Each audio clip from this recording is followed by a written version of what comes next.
Good morning. Hold on. Print some packing slips. Get an idea of what I'm doing here this morning. Hold on. Where's my paper? Let's make sure I have paper in here. Wrong paper. Good thing I came up here. Where's my regular paper? Is that it? Sorry, I'm trying to get my day started here. Good morning. Good morning. Yes, I'm drinking my coffee, contemplating getting my day started here. All right. It's a great thing about doing your own business is like you got no set hours. Why is this not printing? What's going on? So I could work whenever I want. Well, I end up working late at night though, sometimes. Hold on, sorry, that's my printer. I'm printing my packing slips out so I know what I gotta pack. Hold on. Holy shit. I think I double printed some of these, but I'll figure that out once I get into my little work area. Uh-oh. Oh my God, I hope I'm not printing. Hold on. Shit. Oh no. All right. Uh-oh. Ran out of paper. Fuck. Wait a second.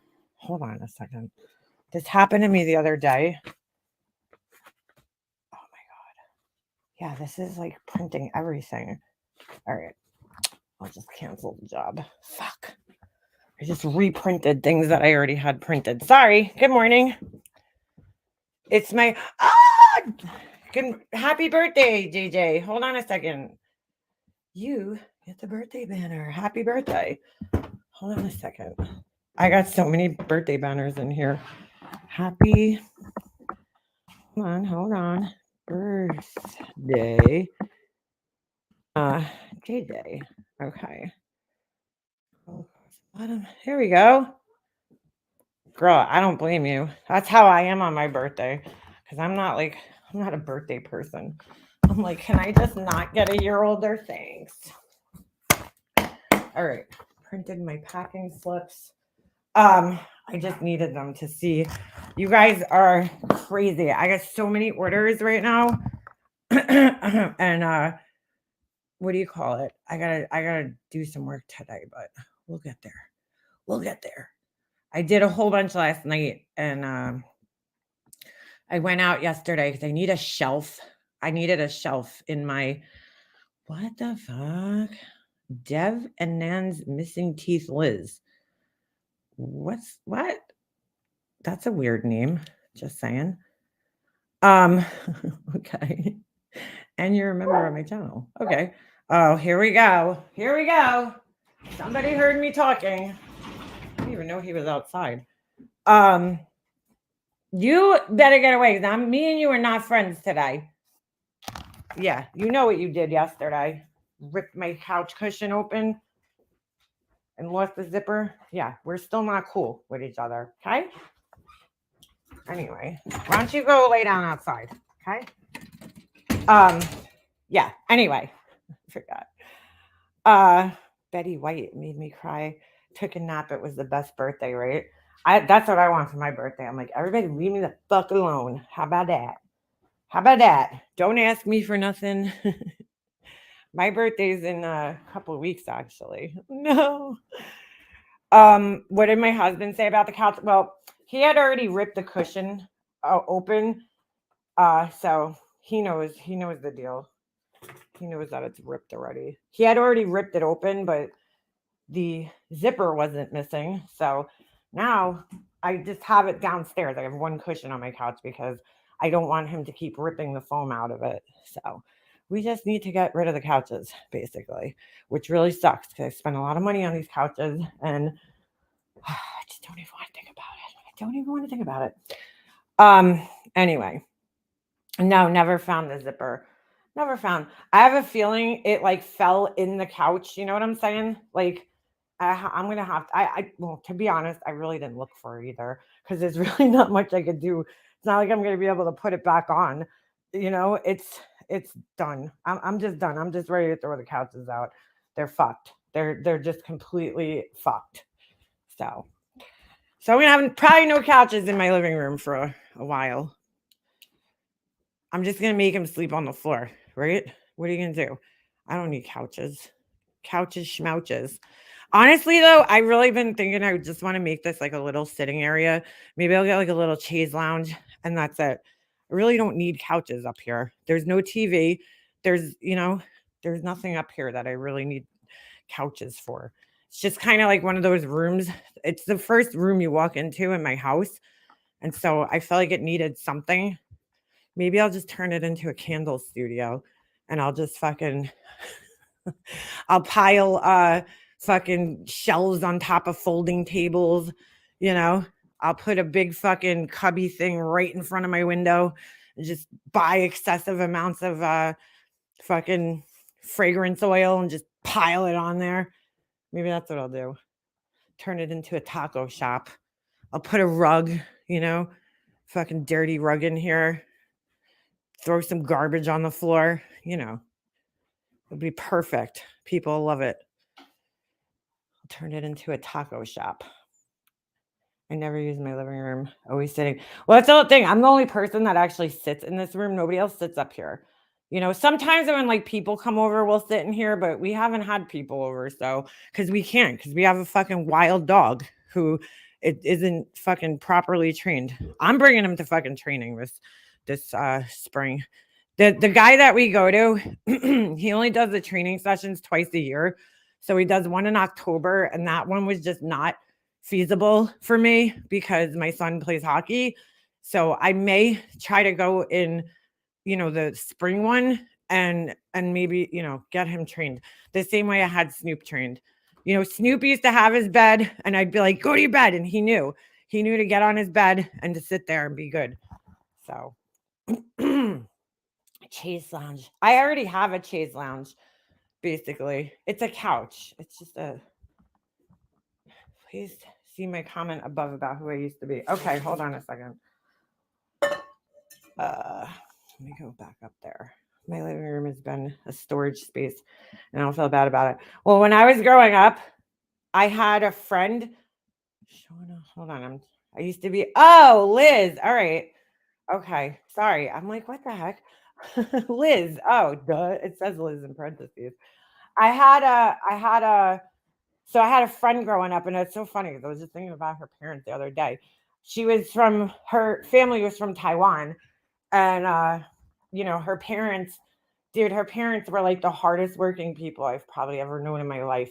They owned a little booth at the flea market. We had a flea market around here, and they owned like a booth where they sold like sunglasses and what the fuck just happened on my face? Hold on. What the fuck is that? I have like a scratch on my face. They had like accessories, stuff like that. So her house was like, it wasn't even a house. It was like a warehouse. Like you walked into her house. It was almost the same as my house growing up. Same kind of setup. Like it was a ranch. You walked in the house and it was just boxes everywhere. Like the minute you walked into her front door, there was just boxes of shit. It was almost like a warehouse. And there was just shit everywhere. Her kitchen, her den, her living room, everything was just boxes because that's where they stored all their stuff, for the flea market. And it was almost like her house wasn't lived in. Hey, B Tim, it was almost like our house wasn't even like a house. It was just boxes everywhere. And they had, the grossest thing was that they had so many cats. And I'm saying like they didn't clean up after the cats. So it was pretty gross. It smelled as soon as you went in her house like cat shit. It was disgusting. You'd go in her bathroom and there was like cats in the bathtub. Oh my God, it was really gross. But it smelled so bad. But we always had free sunglasses all the time when we were kids because, her parents probably got them imported from like Taiwan and then they were cheap, like they sold them cheap. But I was thinking about our parents the other day because my husband and I were talking about the flea market, and I'm like, I wonder what happened to all those people that went, they shut the flea market down, knocked the building down, and then they built a Target there. So like, I'm like, all those people that had the booths at the flea market, like I wonder where they went, because there's really no more flea markets. What type of coffee? Right now it'd be, Tim, I'm drinking instant coffee because I'm boycotting my Keurig machine. So I hate it. I haven't used it in like a year, but typically I've been buying coffee, but I had instant coffee, so I'm drinking that right now. Like a true Greek person. Mm. That's what they drink in Greece. They love their Nescafe instant coffee, and that's what I'm drinking right now. It's actually not bad. I mean, it's not my favorite. Don't get me wrong. I'll take a 7-Eleven coffee over this any day of the week, but I just don't feel like I don't feel like actually be Tim. So if you buy the Nescafe, and this is how I got into it. My one of my best friends was from Greece, and he showed me how to make a frappe, which is basically like an iced coffee. So you take 2 spoonfuls of the instant coffee, right? Put it in a glass, or well, you could use a glass or like a drink shaker, and you put it in there, right, with a little tiny bit of milk if you want. It comes out better with milk. You put a little tiny bit of milk, a little bit of sugar, and then you shake it really, really hard, and it gets like frothy almost. It gets like a foam on top of it, and you serve it with ice. I like drinking it in the summer, to be quite honest with you. So that's how I even got into the instant coffee. My friend showed me how to make it, and he got me a can of it from Greece, and that's how I ended up drinking it. I'm not a big like cold coffee fan. I rather have it hot. Even in the summer, I mostly still drink hot coffee. Like I'm not really into iced coffee, but I do like a good frappe every now and again. I do. Instant coffee is an abomination. It's honestly not that bad. It does the job, B Tim. All right. I'm not in it for the flavor. I'm in it for the uh wake up aspect. Well, the thing is, I don't know, my doctor told me I medicate with coffee because I drink a lot of coffee. And he's like, if you have ADHD, what does the coffee do? I'm like, it basically like evens me out. And he's like, yeah, well, the caffeine is almost like you're medicating with coffee for like ADHD. I'm like, oh, that's interesting. But it makes sense. So you ever heard of Capo coffee? No, no. I'm not a coffee snob by any stretch of the imagination. Wait, I think collecting beans. Ew. Oh, I know what you're talking about, B Tim. Yes, where they collect the beans from the shit. Yeah, I've heard about that. That's disgusting. Sorry, don't fucking care what that tastes like. I ain't eating shit coffee. Ugh. Ugh. I can drink coffee and it does not affect my sleep. Another reason I think I have ADHD. Well, honestly, like I can too. Sometimes, every once in a while, if I drink coffee, it'll kind of keep me up. But I could drink coffee like any time of the day, most of the time, and it doesn't bother me. It doesn't like, I mean, I drink like 5 or 6 cups a day and it doesn't even have an effect on me at all. Like, I don't feel racy or anything. It kind of just calms me down, which is probably why I drink it. That's fucking gross. Sorry. I don't want to. So anyway, I finished watching the Tragedy Pimp show yesterday. I wrote a little thing on my community post. I don't know if everybody saw it, but don't waste your money. Spoiler alert if you don't want to hear what the rest of it's about, because there was one episode for free on here and then the rest of them you have to go on Paramount. I don't know. Some people said they were able to find it on the they were able to find it on other, uh I don't know, websites or something, but I just did like a free week of it. I'm not gonna pay for Paramount Plus. I gotta cancel it. I gotta remember to cancel it. Either way, it's only a couple bucks. But so I finished watching it. I was more so listening, because I was listening to it while I was doing work yesterday. But what a waste. Um I was a little confused because I kept seeing people's community posts talking about how, you know, this show was basically calling them out, and basically calling them out as tragedy pimps in a sense. But they really didn't get too much into it. It took all the way into the 3rd episode, which I'm not sure if that's the last episode or whatever, because it was kind of weird, like the way it ended off. So it's showing a Paramount Plus on Paramount Plus, they did a basically documentary series, a docu-series on like JLR is in it, Betty Bullhorn's in it, whatever the fuck her name is, and Olivia, and poor MGL, she got left out. She got left in the wind, in the dust. So they're taught, and then a whole bunch of other TikTokers, mostly focused on TikTok for some reason. I guess that's because that's like the new thing and that's what everybody's into. So there was a couple of other people, and it basically just showed the news, media, but I don't even consider the people that they had on there, some of them media, like what's her name? Coffin Doucher. That I can't stand that lady. So um yeah, the show, it did make them look stupid in a sense, but not stupid enough. You know what I'm saying? Like, I wish that it focused more on, I'm trying to watch the show as somebody who doesn't know them, right? I wish they focused more on the fact that the things that they do, the really horrible shit that they do. They kind of lightly touched on it in, like, I think it was the last episode. Again, I wasn't paying attention, so it was just kind of playing. I mean, I was paying attention listening wise, but I wasn't paying attention to like the screen and everything. So it was kind of it kind of just played through on my phone. So like I couldn't tell where the first episode ended and the second one began. Well, it was the second and third episode, but I couldn't really tell where they ended and where the other one began. That's why I'm saying I'm not sure which episode it was in.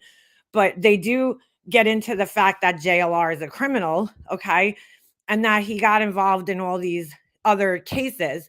And and for the first time I heard an explanation from him about it, which I don't know if I buy. I don't know if he's ever really addressed it before, but he did address the Adam Lanza, at least that's what they put in the show, where he went and he pretended he was Adam Lanza's, uncle or some shit. And his explanation of that was basically that people the news, you know, doesn't vet their sources. So he was like trolling them to prove a point. But I'm like, that doesn't explain all the other shit you did. The James Holmes thing, the uh Shanann Watts, the way you trolled people about Shanann Watts and all the creepy pictures that he prints out. And what it really comes down to is that these people are just attention whores. They found something, they found a niche that they could, or niche, whatever, that they could get into, and they stuck with that, because it's something that people have an interest in, and they stuck with it basically because it's just ridiculous. I'm like, come on, dude. That only explains one thing. He does explain how he allegedly got into true crime cases when he was in prison. So he touches on, the fact that he was in prison, and he's like, I changed, and maybe he did. But I always go back to a clip I saw of him where he talks about being a diagnosed sociopath. And I'm like, well, anybody that knows anything about them, they're like chameleons. They could blend into any kind of thing that they want to, So I don't trust anything that comes out of that guy's mouth. At the end of the day, I just think that these people want to be famous, and they don't have, look, JLR is a felon. Bullhorn Betty has, quite an extensive rap sheet. They don't really have, what are these people going to do in life? You know what I'm saying? What skills do they have? What kind of job are they going to get where they're going to get paid well enough to survive? So it's like when you have a felony, it's very hard. I mean, people have done it, but it's hard. It's hard to get back on your feet and get a normal job and make money and be a success. So I feel like a lot of it is about the money, and a lot of it is about the attention. I think that's a huge part of it for these people. They're just clout chasers. They're fucking clowns. So I was so happy they put a little clip, but I wish they would have put more of that crime circus asshole who's like really, really exploiting the case. Like, I really wish they would have reached out to that guy for if they were gonna focus exclusively on the Idaho 4 murders, then they should have put that guy. But through the second episode, they basically showed how the speculation gets out of control online. I just don't think it was, I don't know, I don't think it was put together well. Like, I feel like it was a lot of just like clipping without a lot of like narration to really illustrate what the point was that they were trying to get across. And again, like, I didn't watch it so closely, so I don't know if there was like words on the screen or whatever, but I don't think there was. But you know what I'm saying? Finds things. Yeah, they showed the evidence. They showed Olivia, allegedly finding the water bottle. I feel like if there was any narration, they used a lot of Olivia talking, probably because out of all of them, she's the most credible, if you want to say, because she doesn't have an arrest record. There was some TikToker, I guess, this girl that had blonde hair. I don't know what her name was because, again, I wasn't like paying close attention to the screen. But they were talking about how she was talking about JLR, that she was going to do a deep dive into him. And then they were talking about the Papa Roger account. And if you followed the Idaho 4 case, like, I don't know, all these people were convinced that Papa Roger was Brian Koberger. And then all of a sudden it ends up that all of a sudden the account starts posting again. And this one girl thought up a theory that I was like, ooh, I never thought of that it might be JLR. He might be Papa Roger. I'm like, ooh, that's interesting. But this one girl was like really going into like exposing JLR. And then that's when they got into the whole thing that he has a criminal past. And then they flashed Betty's rap sheet on the screen. And I wonder if they got it from like Burnt Toast Video, or I don't know. I don't know where they got it. Because I looked up real quick and I could see her charges just scrolling up across the screen. And I was like, oh shit. But like they didn't get into hers because she did what she normally does. Like, yeah, I've never been convicted. I forget. She addressed it, but it was like so quick. And, they didn't really get into it. And she was a fucking hot mess on that show. She was so nervous. You could tell. I mean, I'm not going to look. I think anybody would be nervous if they had a camera sitting in front of them. Most people would. Olivia was very comfortable. She's a fucking liar, though. She's like, yeah, I have my mom come with me because I need somebody to film me. She's like, if you watch my TikTok and my YouTube, I'm not in any of my videos. And I'm like, girl, what? I'm like, you're in fucking many of your videos. You're obsessed with yourself. I don't know if you guys ever like watch her, but like she's like when she's on camera, the whole time she's staring at herself in like the viewfinder. And you can tell because she's like fixing her hair and she's like pursing her lips out, like kind of doing like a fucking model face pose. I'm like, girl, stop it. She's in many of her videos. I'm like, what the fuck is she talking about? She's trying to act all professional. Oh, it's just a mess. It was a mess. Did they talk to anyone opposing these asshats? No, not anybody from YouTube. They talked to like media people. And I use the term media lightly, but they talked to media people. Basically, like there was a couple of people from like real journalists that were kind of like, these people are out of control and yada, yada, yada.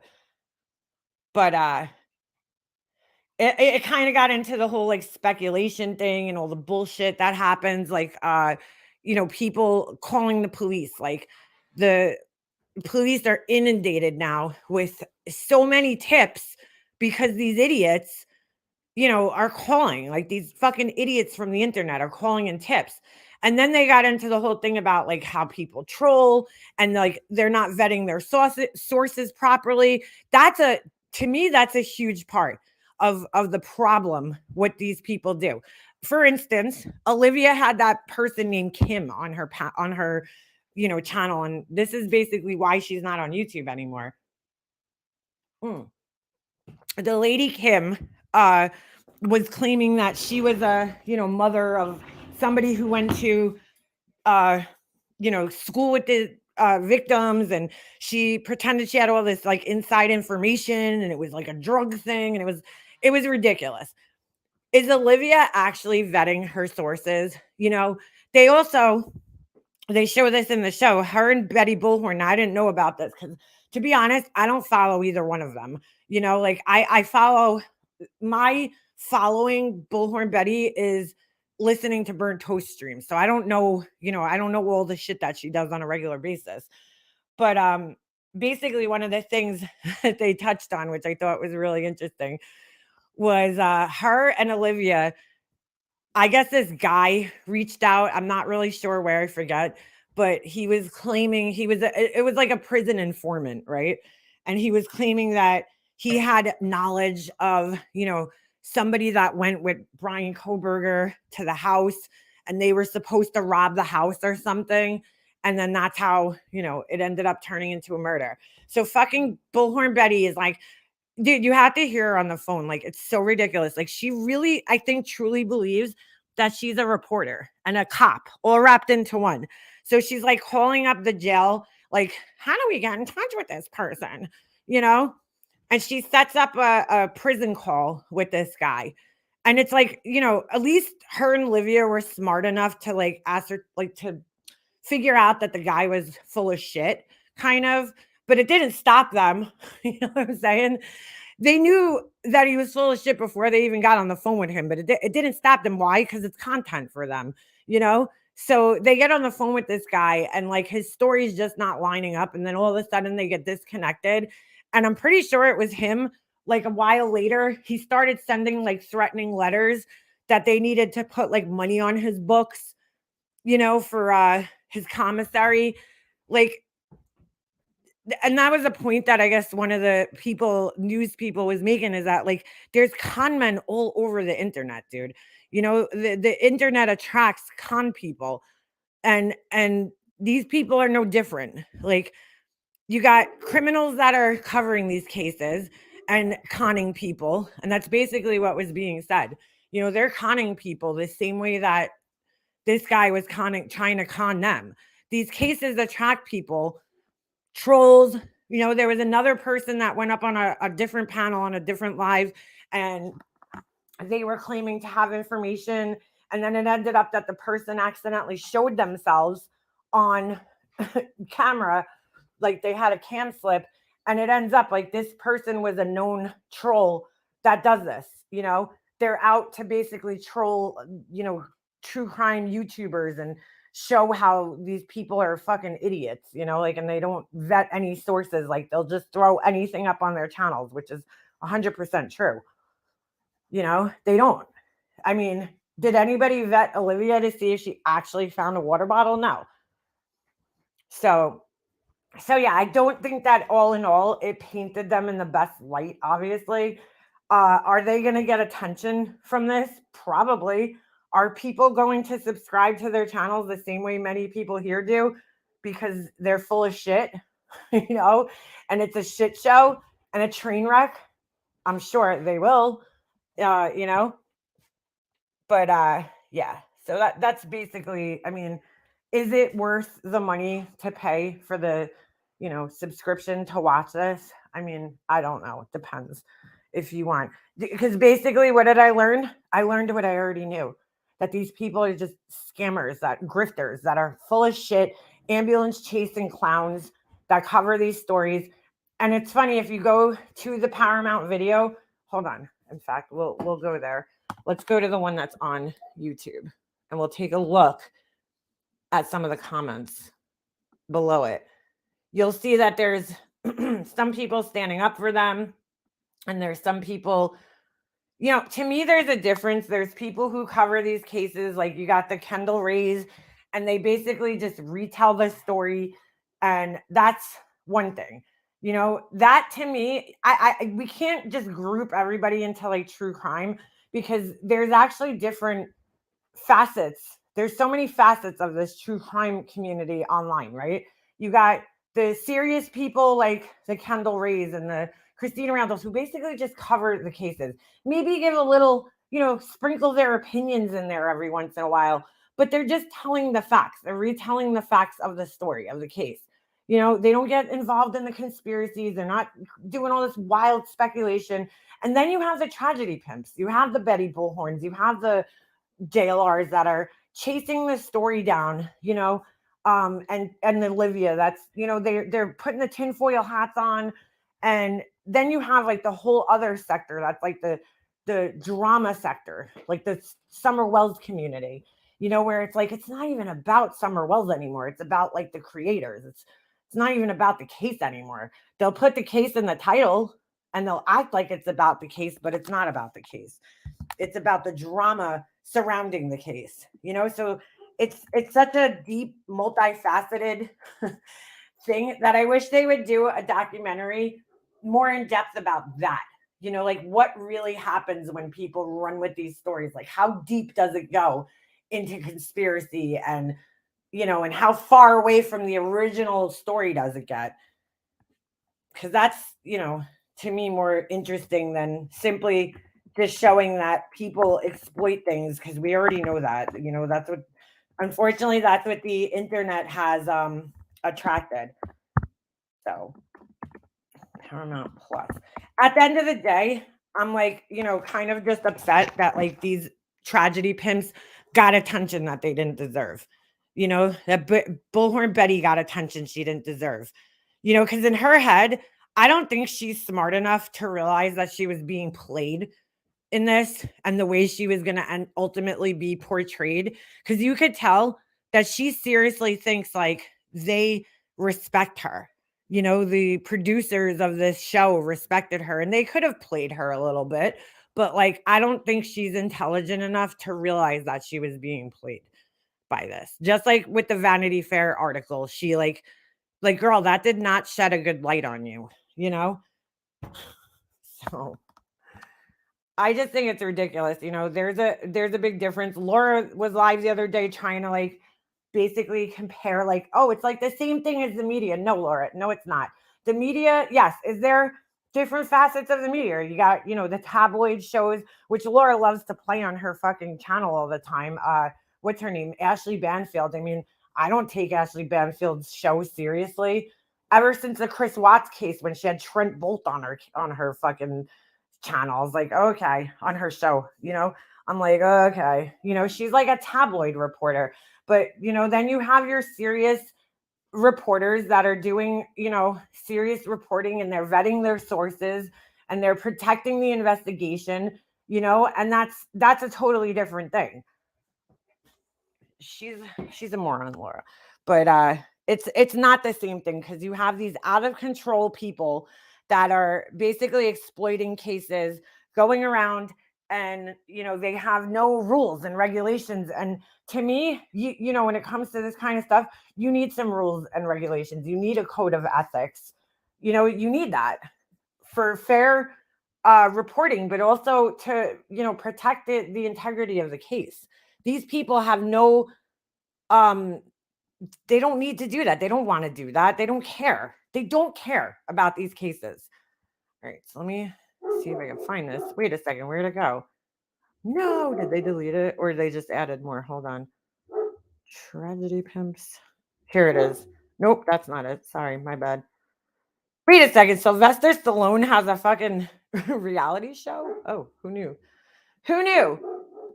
Wait a second. Oh, here it is. All right. I'm like, did they delete this? I'm not gonna play it on here because I don't know if I'll get struck, but I don't need a copyright thing. I know a lot of people played it, and that's on them. I'm not gonna play it on here, but I do want to look at I would like to look at the comments underneath because I think it's interesting. All right.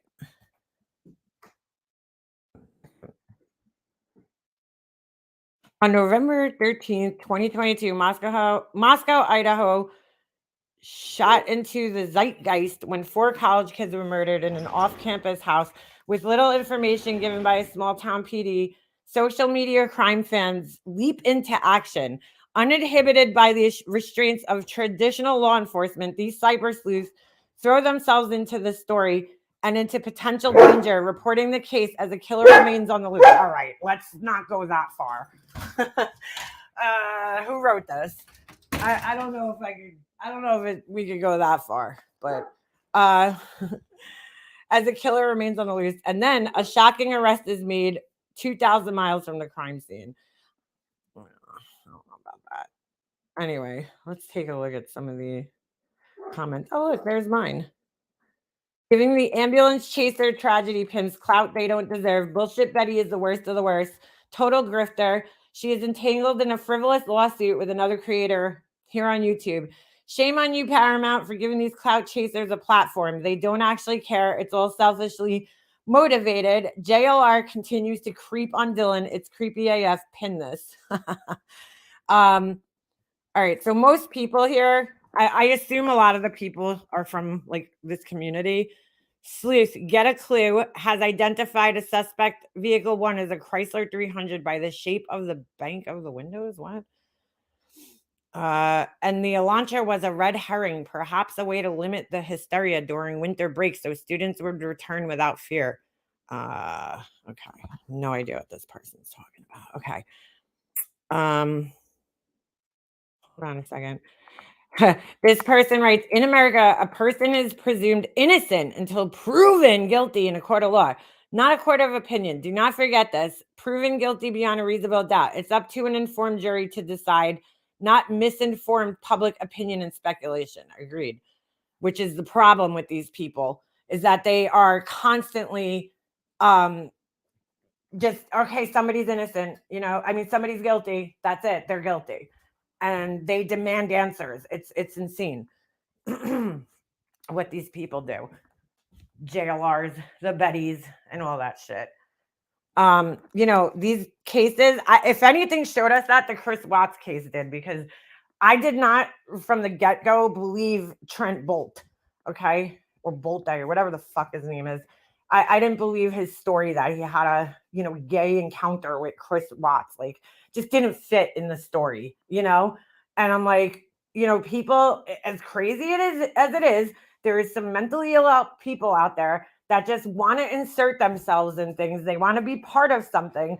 And so they will lie to make stories up. Well, you don't think that happens in every single one of these cases that gets, this much attention?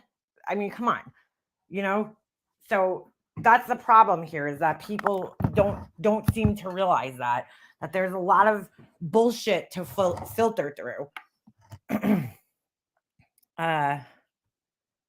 What the fuck? Some of these people, you're like, what are you talking about? Too bad you didn't show the full behavior of these sleuths. Yeah. I thought this was a great illustration of just some of the really good and few of the bad sleuths out there. I knew this took a lot of work to produce this show, and I appreciate all your hard work. True crime community could be a vicious place, but a lot of us are here to tell the real story without hurting others. It's just too bad most people are so closed-minded and can't see that. Great job to everyone. Oh, Lord. And to all the people in this comment section spewing hate, get a hold of yourselves, for fuck's sakes. Like, okay. There are some really great true crime YouTubers, creators, sleuths, whatever, and they put their hearts and souls and time and energy into researching and reporting facts. And yes, sometimes speculation.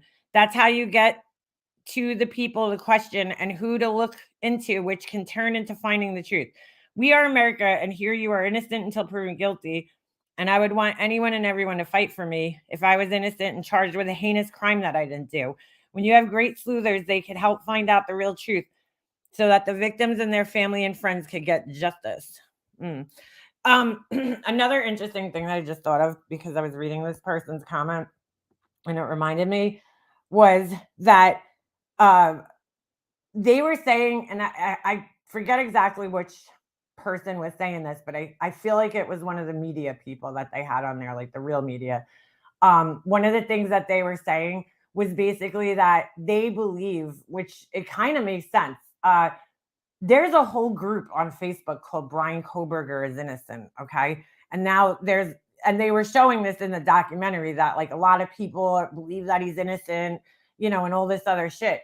And which is fine. I mean, people could believe whatever they want, but they were saying that it was kind of, and I never thought of it this way, but I guess it could be a possibility that the defense attorneys are kind of using the this whole media and all these, people in social media, all these sleuths, right? To kind of cause reasonable doubt, So they put out things. They were saying that like a lot of their writings in their court documents, which I haven't, got that deep into this case, like I did with like the Chris Watts case or Jodi Arias case, where I'm sitting there reading the court documents. But they were saying like the way that his defense attorney, the way she words things, I guess just kind of leaving certain things vague or whatever.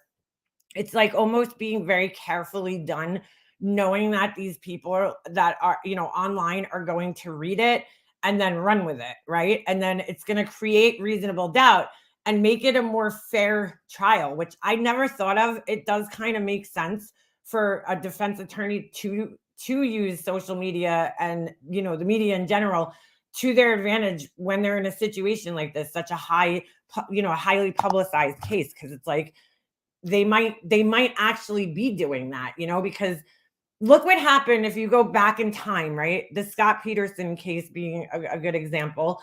It's like people just nobody else wanted to think of any other possibilities. Even with the Chris Watts case, I'll even use that. Nobody wanted to think of any other possibilities. It was like, they had their person and that was it. And do you think that Scott Peterson really got a fair trial, or Chris Watts? Well, he didn't go to trial, but you know what I'm saying? Because like people just made their minds up because of the media, because we were only being presented really one side.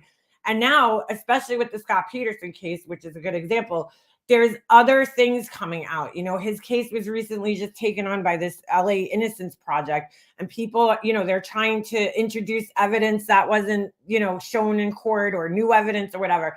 So you know what I'm saying? Like, but everybody at the time, if you go back, because I remember when, the Lacey Peterson went missing, I remember the whole thing. I was following it at the time. And, in the early 2000s, and we didn't have social media, really wasn't a thing back then, and so our only information that we were getting at the time was from the news.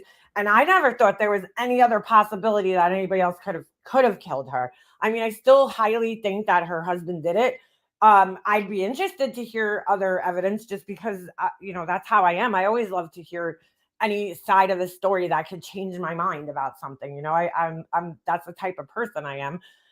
But I'm like, we were so the news was so focused on him that it's like you do question, do people get fair trials sometimes when, these in these highly publicized cases. Well, in this case now, it's a little different with social media, and you have all these fucking idiots that'll I hate to say that, but that just get brainwashed so easily, and they follow a creator, and that creator's word becomes gospel to them. It's like anything this person says, they just go along with it and believe it. So, is his defense counsel using that to their advantage and creating reasonable doubt? Because even like that fucking crime circus moron that I follow, I mean, he's really pushing the narrative that Brian Koberger is innocent, So some of the things that are being put out there might be put out there kind of purposely to create reasonable doubt in the court of public opinion, because eventually the public, right, is going to be the jurors at some point in time on this case. So I thought that was a pretty interesting thing that they brought up in the whole thing, because I never thought about that. I never thought about his attorneys, using this to their advantage, but they very well could be. So anyway, he has a ton of followers. Oh yeah, he's a fucking straight up idiot, B Fergs. I like clowning the clown, because like he's so ridiculous. His conspiracies are so far fetched. I actually think it's funny, but he ran with it. And I just, when it comes to Brian Koberger, like I'm always open minded. Do I think, based on what I know right now, he's guilty? Yes. There's one thing for me that I still question in the whole entire case, and that's just how the fuck did he do that in the amount of time that he had? How did he do that? But I don't know how much time it takes to stab 4 people.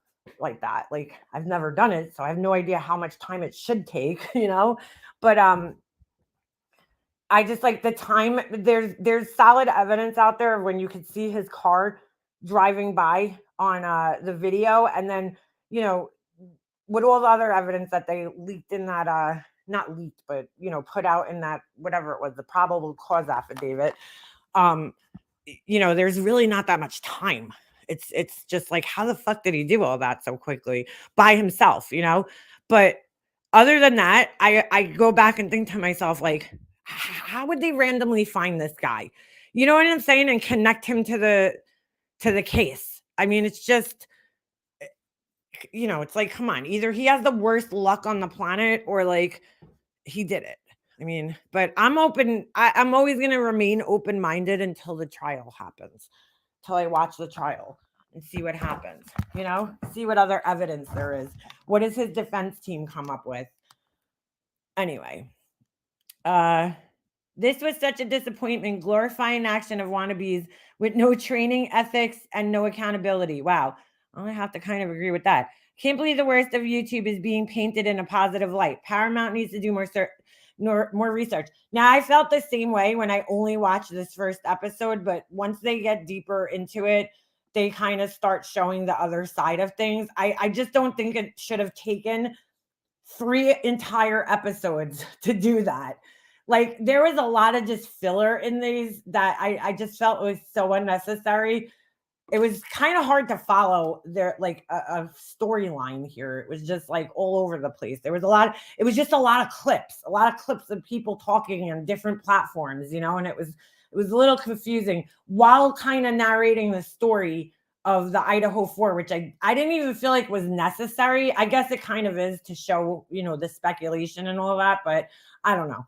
It was just a lot of, they could have probably got their point across in 1 40-minute or hour-long episode rather than stretching it out into 3 and just showing clip after clip after clip after clip. Because if you only watch this first one, and that's why I kept like, I was so confused because I read Burnt Toast community post. I read somebody else put a community post out, and I was like, I'm confused. I only watched the first episode at that time, and I'm like, to me, it doesn't seem like they're painting these people in a negative light, but you have to watch the entire thing to see that. And of course, they only, let out this one episode. Epic proportions. Oh my God, this is going to be epic proportions of effery. They say any attention, good or bad, is good. I suppose so if you can handle the trolls and forces.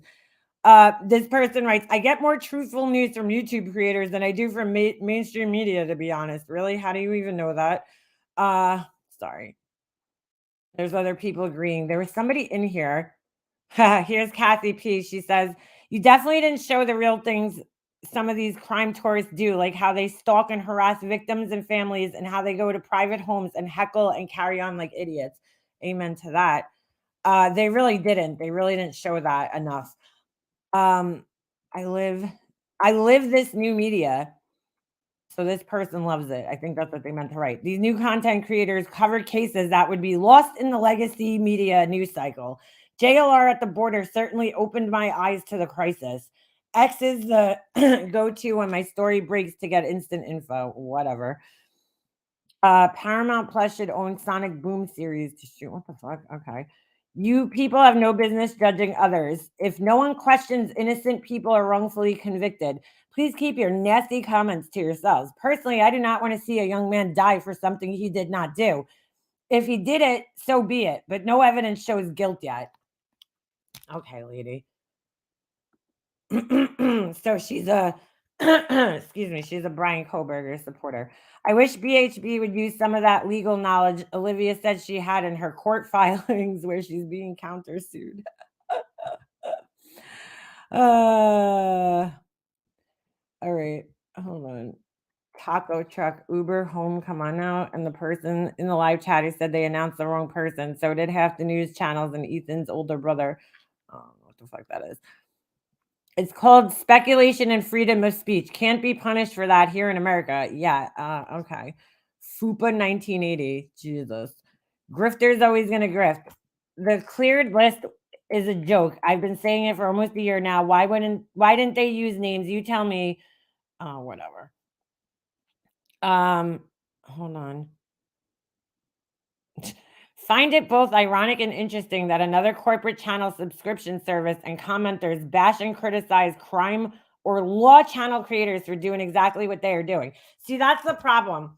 There was a lot of people when I was reading the comments the other day that they think that we're judging the entire true crime community, and that's not the case. Like, there's legitimate people out there who are trying to do the right thing, and then you have the JLRs and the Bettys. This is showing this whole documentary was showing the extreme side of the people who do true crime, who are actually leaving their fucking homes and in their brains thinking that they're reporters, that are boots on the ground. Like, they're showing an extreme side. They also showed, other just random people. Like, one girl was a lifestyle vlogger and just got into the case. Like, what knowledge does she really have to make all this speculation?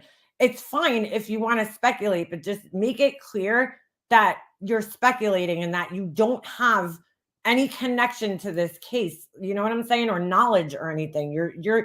This is what these people don't understand, these idiots in the comments here.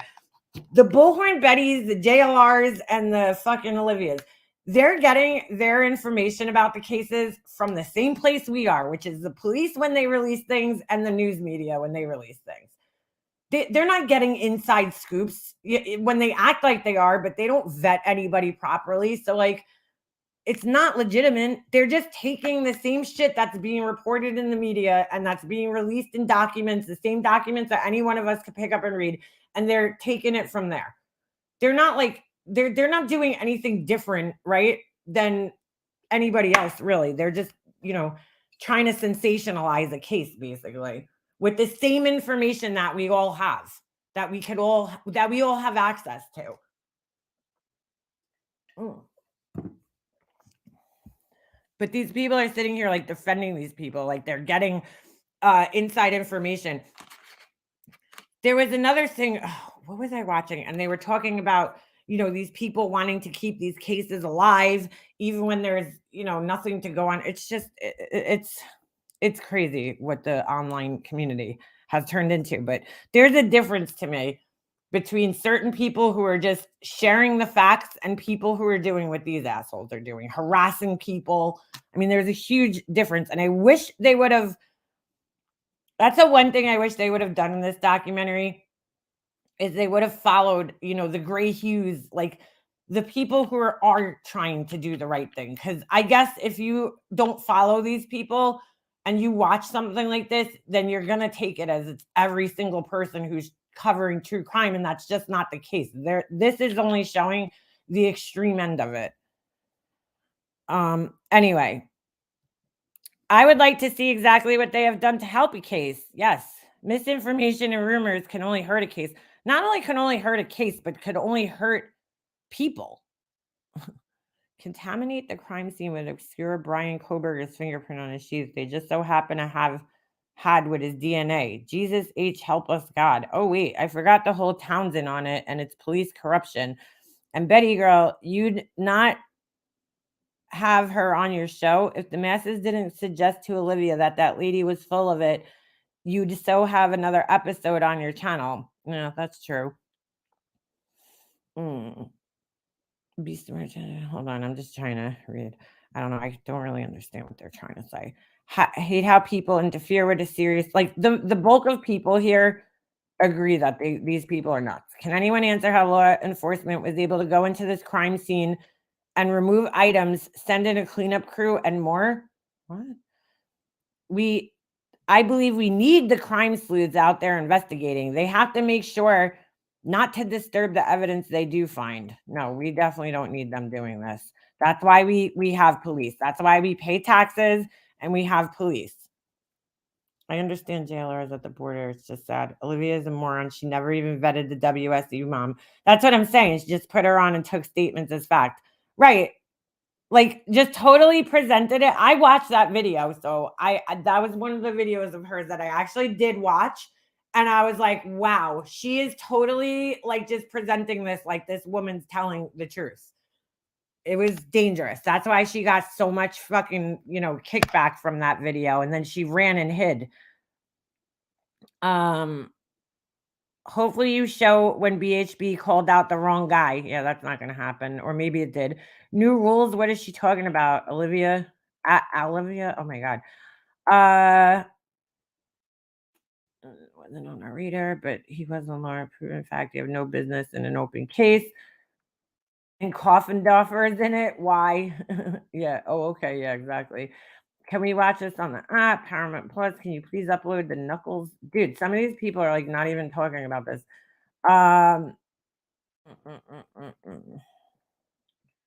LE framed BK and it will come out thanks to this sleuth. See? That's what you got right there. Law enforcement framed Brian Koberger and it will come out thanks to this sleuth. Why would this? Why? Like, these people don't think. Why would law enforcement frame him? See, that's from that fucking moron, that clown circus, whatever the fuck his name is, idiot. What motive is there for law enforcement to just pick this random fucking guy who doesn't even go to the same school, right? And you know what? We're just gonna pick this guy and frame him. What the like? Why? Why? It doesn't make sense, But go ahead, listen to a guy who can't even show his real face on here, who has to put clown makeup on and wear a fucking weird hat, like a Smurf hat. Yeah. Okay. He's credible, right? No, he's just looking to make videos. Before Crime Circus got involved in this case, Crime Circus was an upload channel who used to just get, what do you call it? He used to do FOIA requests, or as Laura says, FOIA requests. FOIA requests. He used to just do FOIA requests and post, interrogation videos.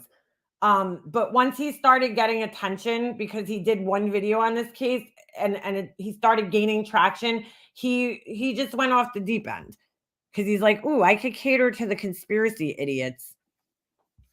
It's ridiculous.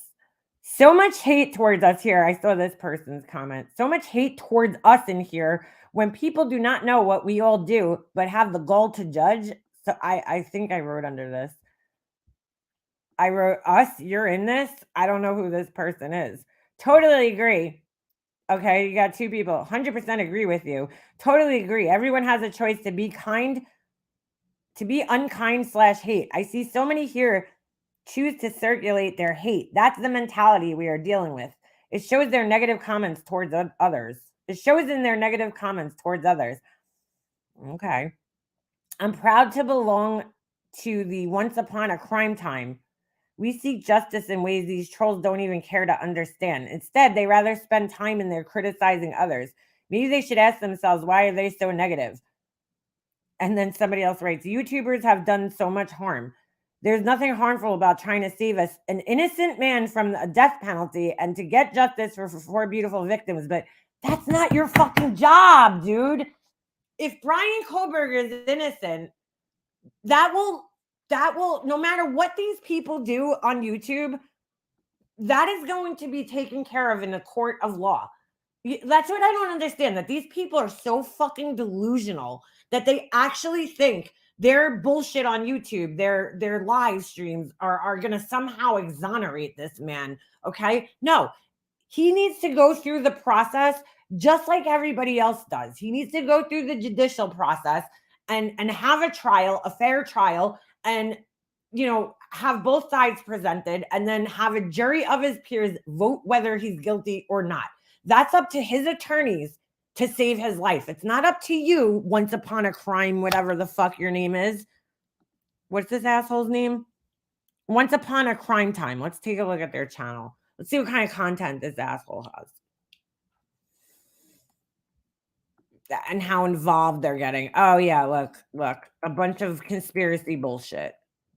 It's not up to you to save his life, okay? That's why he has a defense attorney. And mind you, let's just put this out here.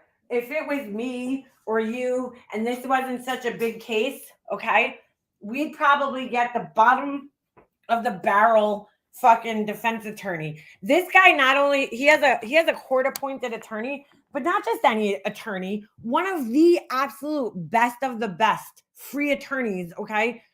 Defense attorneys that he could get in the place that he's in. So give me a fucking break.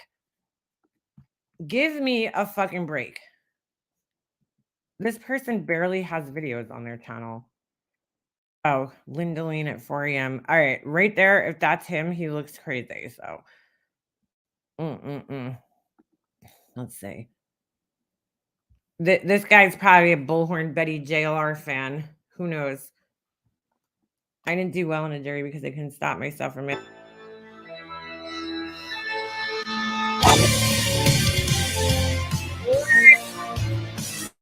Oh, look, he has like the crime circus thing. Yeah, he must be a crime circus fan. This guy. I will say at the very least, at least Bullhorn Betty and them and JLR like believe that Brian Koberger is like they're not getting too far into the conspiracy shit in this not like these idiots that are just like going way too deep into the case here. What is this video? This is a waste of time. Who's this guy? Oh, is this somebody else that they're probably trying to accuse? All right, this video is a waste. Sorry, dude. Learn how to make videos. I mean, this guy's just probably in the comments, honestly, because he has 3,000 subscribers and probably wants more, if I had to guess. Oh, he does live streams. I see. Koberger, Central Scrutinizer, Motives and More, special guests, Pia and Bob. Who the fuck are they? The brother? Koberger, Idaho 4, the brother. Idaho 4, Paramount Unfiltered.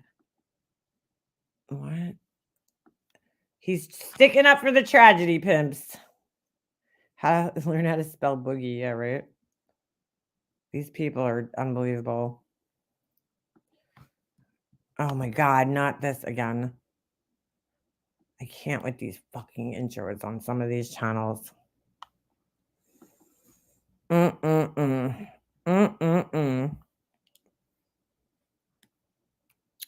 And look, hashtag Kylie, hashtag Maddie Mogan, hashtag Zana. Yeah, hashtag you just want attention, dude.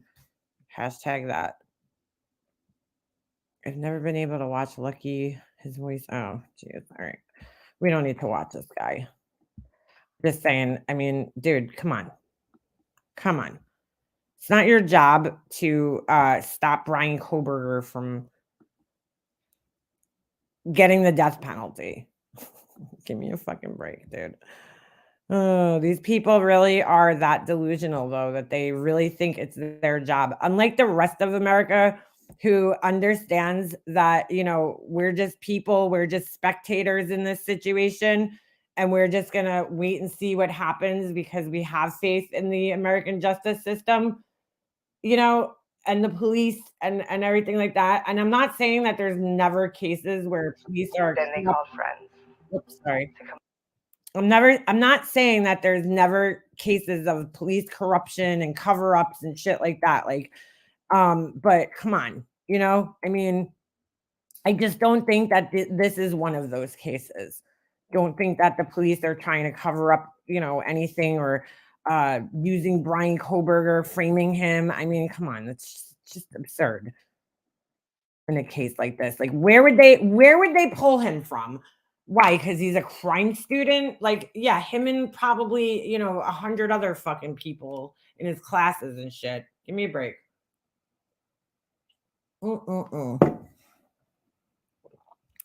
Yeah, I just thought it was interesting. Most of the comments here are people basically like, wow, like that get it. They're like, these people need to get jobs. I seen a comment like that. You know, but you got the few people here that just don't see a problem with their behavior. What?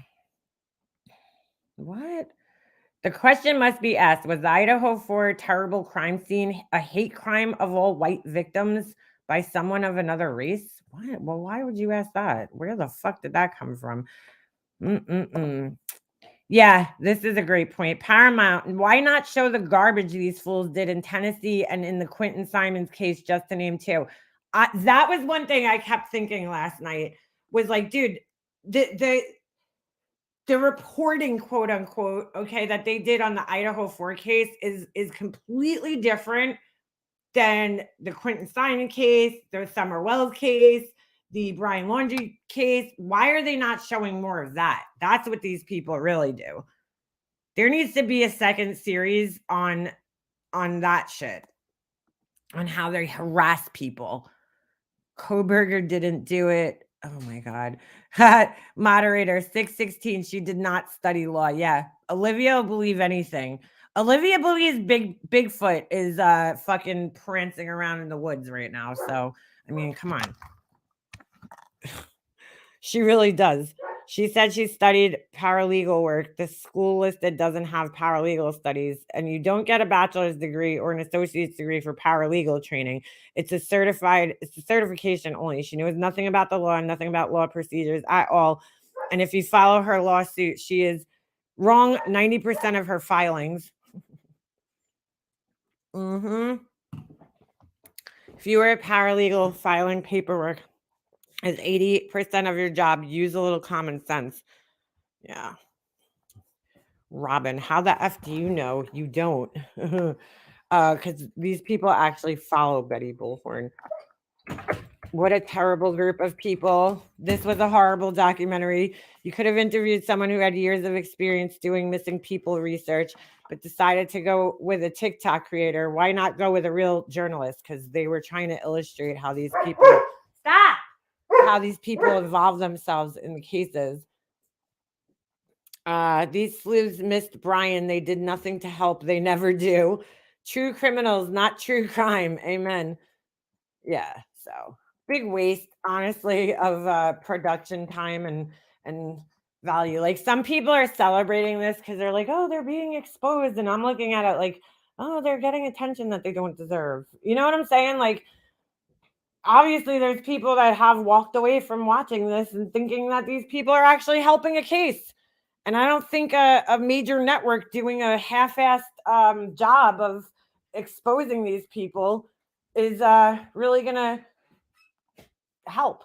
But the one good thing, the one saving grace, is if people do find Betty Bullhorn, right? Bullhorn Betty, I always say her name backwards, and they type her name into a Google search or a YouTube search, guess what's going to come up? Guess what's going to come up? Her channel, yeah. But then there's going to come up a lot of burnt toast videos.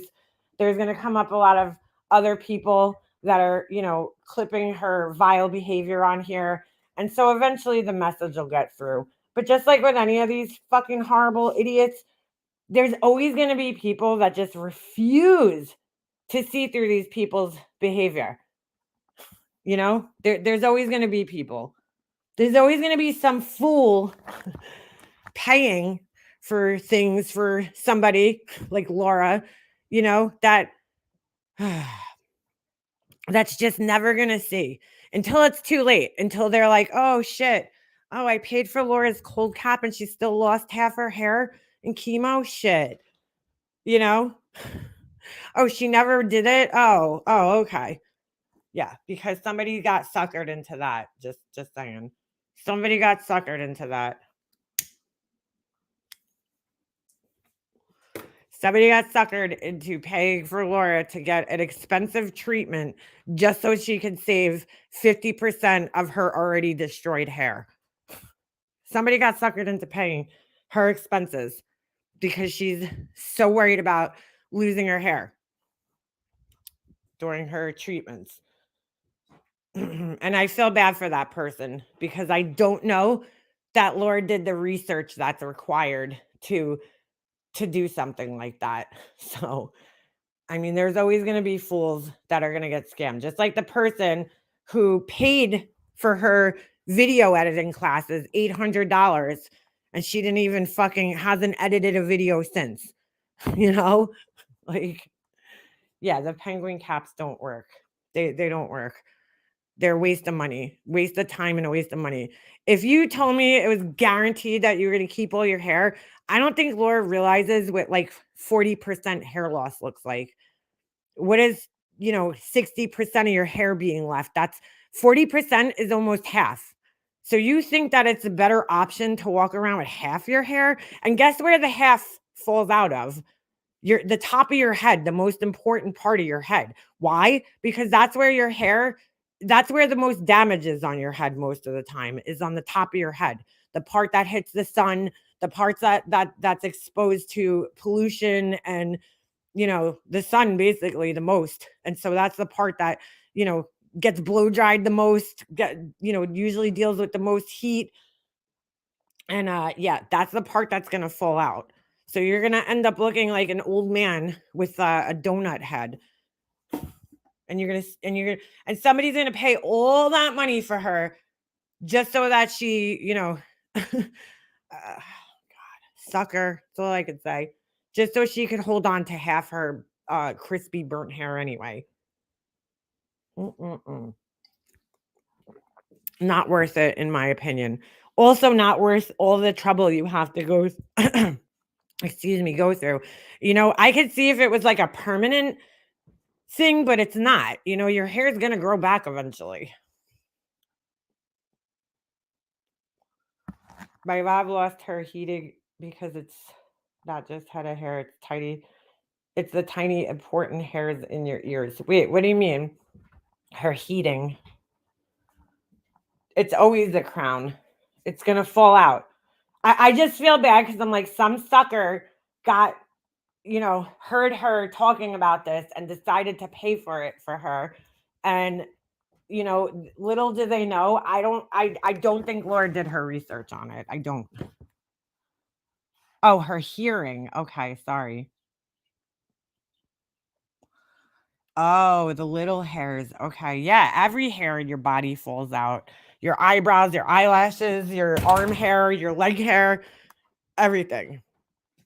Every piece of hair on your body is going to disappear and fall out. I just think no worries, Pixel. I was just like, huh? Like, just because the doctor says you might not lose all your hair doesn't mean that is true. Everyone reacts differently. Well, it also depends on your age. Okay, if you're postmenopausal, because your women, when they go postmenopausal and stop producing as much estrogen, your hair has a tendency to thin out anyway. So I feel like maybe for a younger person it would maybe be worthwhile, but probably not. But for an older person who's already postmenopausal, it's not going to do much. I don't think. I could be wrong. Snake oil candle company would be the perfect name for Laura. So fitting in so many ways. And I noticed there was a mention of her saying that she's like, yeah, and you get reimbursed. So when you get reimbursed, I hope you give the money back to the person that gave it to you. She can't. She's in a dream world, dude. And I get it. I'm not saying she should have any. Everybody's going to be upset about having to lose their hair. I mean, that's just like, come on. I would be. I know I would be, but I would rather lose all of it than lose half of it and keep half of it, because at that point, it doesn't look good. I'd rather just shave it off and start over again. Fresh new hair, I don't know, Cheyenne. She said it real quick in her live stream about, I guess the company like reimburses. I don't know. I don't know. It's like, with her, everything's like vague. So who knows? That's why my hair started thin out. I don't have much hair under my arms. I was like, what is going on now? Thinning out. Yeah. Well, that's what happens when you hit a certain age. I mean, my hair has gotten thinner. Part of that's due to me bleaching it, but part of it's just due to age, and your hair just, starts thinning out as you get older. Sad that Laura's making this about vanity. Yeah. So we did what? Guess what we did, Laura? You dumb bitch. Instead of allowing that baby to be confused, we shaved his head, and his daddy's and his brother's and mine. A few dozens others joined in. Yeah, dude. I would just get a cute wig too. Me too. Just deal with it, I guess, like Alicia did. Honestly, everybody was judging Alicia, but she did it the right way. She shaved her head, because that process of losing your hair cannot be fun with your hair just like slowly falling out, and well, I wouldn't want to deal with long strands of hair all over everything. Like, you're not going to save, you know, you're not going to save. It's funny because during this whole thing, she's calling everything else a scam. She's like, oh, this is a scam. Chemo is a scam. Everybody's cancer is the same. It's the same chemo. No, it's not, Laura. There's targeted chemos for different types of, God, she just gives out so much misinformation. There's different types of chemo for different types of cancer, and not every chemo makes you lose your hair. Okay. But she's like, "Oh, this is a scam, that's a scam." And I'm like, "And you don't think that this cold cap thing is a scam? You don't think that that's a scam in any way?" Okay. Shave it off and wear the Titleist hat with the attached ponytail. Yeah, there you go. I don't get it. And now she had alopecia in 2018. That also changed. I'm like, I met you in 2018 and you had a full head of hair, Laura. What the fuck are you talking about? Like, what? Okay. An ultrasound today found sore. Uh-oh. Uh-oh. I'm sorry to hear that, Red Rum. One related lymph node. My hair is my last worry at the moment. Oh my God, I'm so sorry to hear that, girl. Prayers for you. Ooh, that's scary. Yeah, I'm sure hair is the last thing that you're worrying about. Make sure, if you need to connect with Alicia or anybody, just let me know. I'm sorry to hear that. Jeez. I thought her hair loss was due to a bleach thing. Oh no, her hair loss was definitely due to bleaching in 2019. It was. Laura had bleached her hair. I'm just saying, if she really had alopecia at some point in time, and this is just me, if you had alopecia and you had to deal with like that, that's very traumatic, right? Just like losing your hair during chemo is traumatic, or going through chemo is traumatic. But like if you really lost your hair from alopecia, you would think that like once it finally grew back, that you would treat it like like you would baby it. No, she goes and bleaches her hair and then like fries half of it off. I don't know, man. I don't know if I believe she ever had alopecia. She had apalacia, yeah. Mm-mm. I mean, like, she supposedly had it. I thought it was 2016, but now it's 2018. But before we met her, because the video where she's saying she has apalacia, I believe that was from the Making a Murderer days. And it grew back because by the time I met her in 2018, she had a full head of hair, black hair almost. And then she bleached it and then she lost half her hair again. Not off her scalp, like it broke off, And I don't know, I would just think that if I went through alopecia, I would be like, dude, I am not putting any chemicals on my head. You know, like I am not going through that again. I am not dealing with hair loss again. And so it just doesn't make sense because like your hair grows back and you're like, hey, let me try bleaching my hair from fucking black to fucking platinum blonde in 2 sessions, because that'll work. I just don't understand how hair is the only concern or top concern. I understand it's not ideal, but there's more important stuff. Yeah, I agree. Well, in her head, she thinks her cancer is gone. So completely, which she doesn't know. She doesn't know. But I'm praying for you, girl. Please keep us updated and, let us know what the outcome is.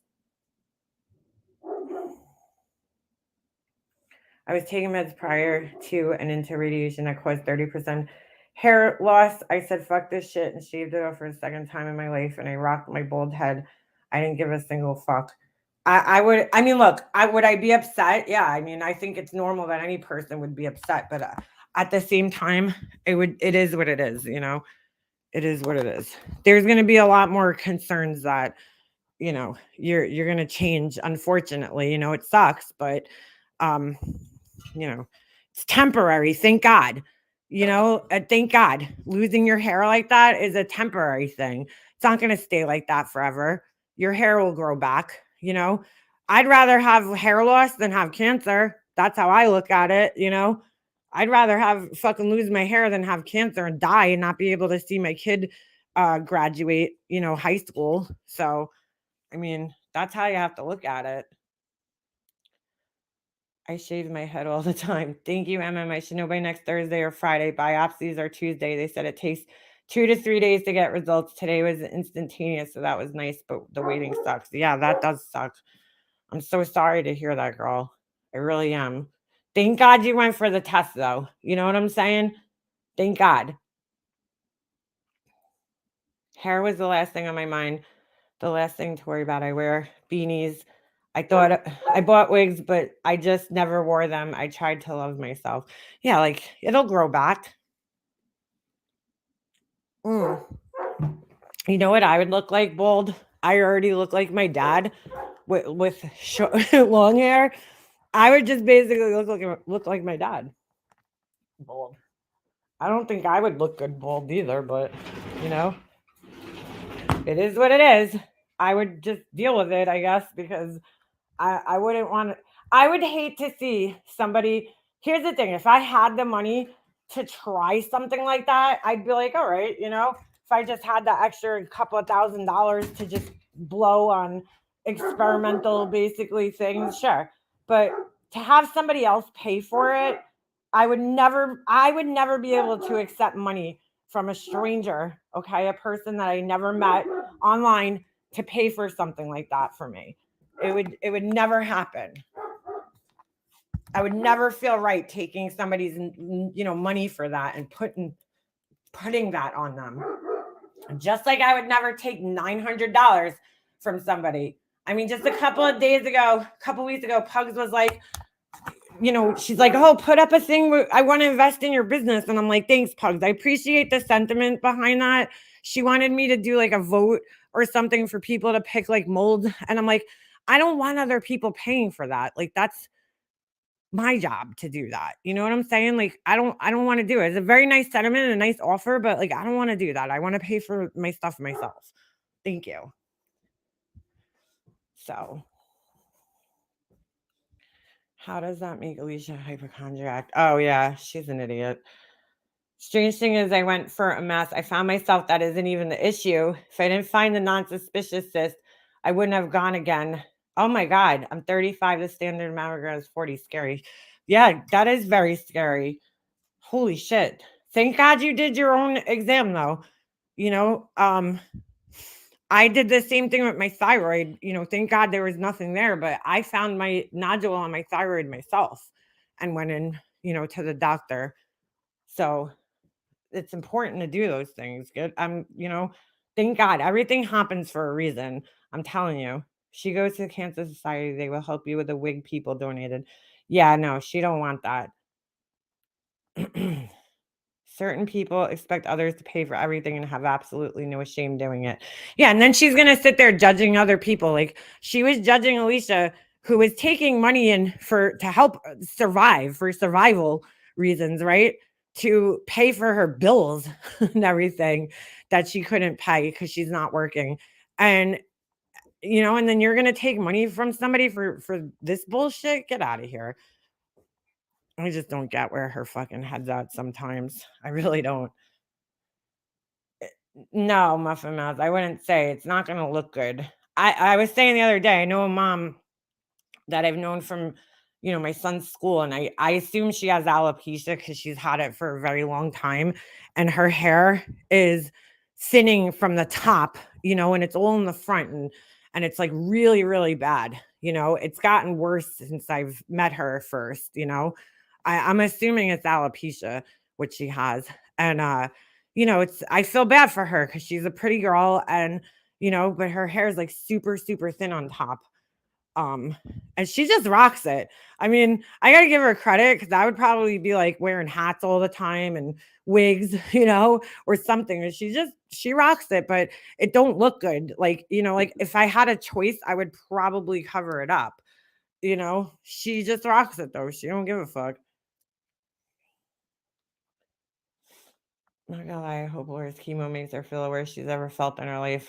I I mean, I don't hope that, Sarah, but I get what you're saying. She's gone pretty hard at you for things, so I understand you feeling like that. I don't want anybody to feel horrible, and I hate that anybody even has to go through this, including her. I hate that anybody has to go through chemo, but like, she's ridiculous.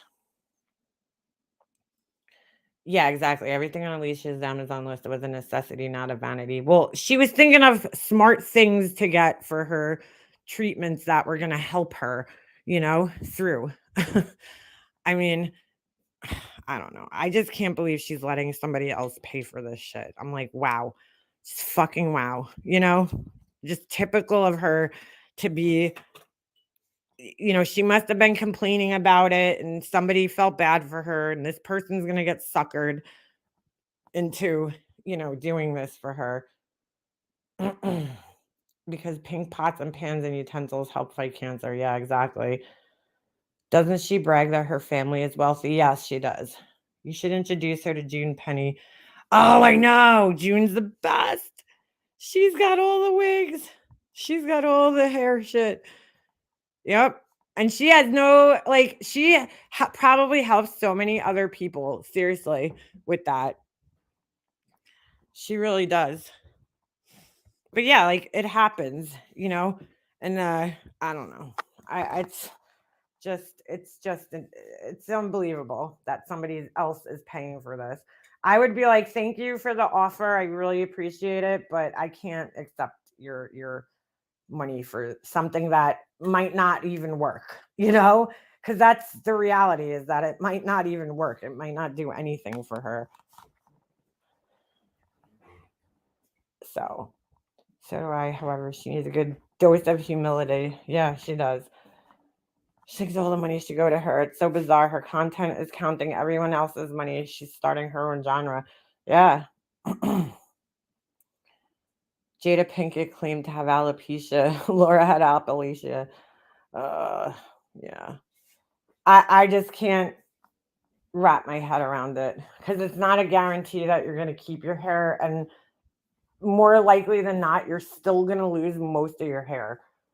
Keeping 60% of it, look that up online. It don't sound too tempting to me, to keep some of it. It's either I get to keep all my hair or I just shave it all the fuck off. That's how I would look at it. Everyone else is a scammer except for her. Go figure. Well, that's the whole thing. You know what? If she was anybody else and this was happening, I probably wouldn't even question it. But because it's her and she's always judging everybody else and what kind of money they got and what they're using their money for and how they're using it, it's like, girl, seriously, how about, if somebody's going to pay that much money towards something, why wouldn't you put it towards something more important? Like, you know what? Your bills. I mean, that's why I don't believe that Laura survives off of this shit, because how do you have $2,000 to waste on keeping 60% of your hair? Bullshit.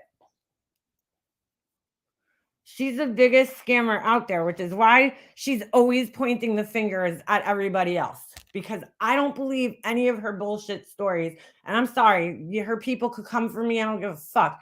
I don't believe that Laura survives off of fucking YouTube and her candle business. I just don't buy it, especially after seeing that video of her fucking, quote unquote studio the other day and how much excessive amounts of shit she has there that she doesn't need to hold on to. She's full of shit. Somebody's paying her bills. There's no fucking. She acts like the rest of us don't live in the adult world, okay? And don't know how much shit costs and how money works or anything like that. So it's either she's got somebody helping her out, like a parent, okay, paying her bills, or she gets assistance from somewhere else. But there's no part of me that believes that she makes enough money on here and her candle company to fucking survive off of. Fuck out of here. Especially with her excessive hoarding spending problems. And if she was really that much in need, then she wouldn't be like, yeah, let me blow, thousands of dollars on trying to save my hair. Give me a fucking break. How do these people not see through this shit? If I would be bugging out right now, if I was her, just like Alicia was, because I know Alicia was freaking out because she's like, how the fuck am I going to survive? Forget, all this other shit. I'm worried about paying my bills. She's single herself. She survives on her own. How are you paying bills? That's what I would be freaking out about. She don't have the money to be blowing on tattoos and $500. That's like a couple of months worth of like a bill, an electric bill, whatever, an internet bill. You just get $500 and you blow it on a tattoo. Like I'm sorry, I just don't buy it. It's fucking crazy. Laura lied to everyone and said I shaved my eyebrows. Yeah, well, she'll find out real soon that that's not the truth. Unless she had a lot of credit card debt. What do you mean? She barely gets super chats. And how many candles could people be buying? Not enough. Not enough to sustain a household. She claims that her super chats pay her rent every month. I find that very hard to believe because super chat, if you looked at my super chat income, okay, over the last 2 years, it is so up and down where there's months where I barely will make the threshold. And then there's other months where, I'll have a couple $100. Like people, especially right now with the cost of everything, going up so high, people are not like super chatting, just throwing money away. So I'm sorry. I just don't fucking believe it. None of it. She's so full of shit.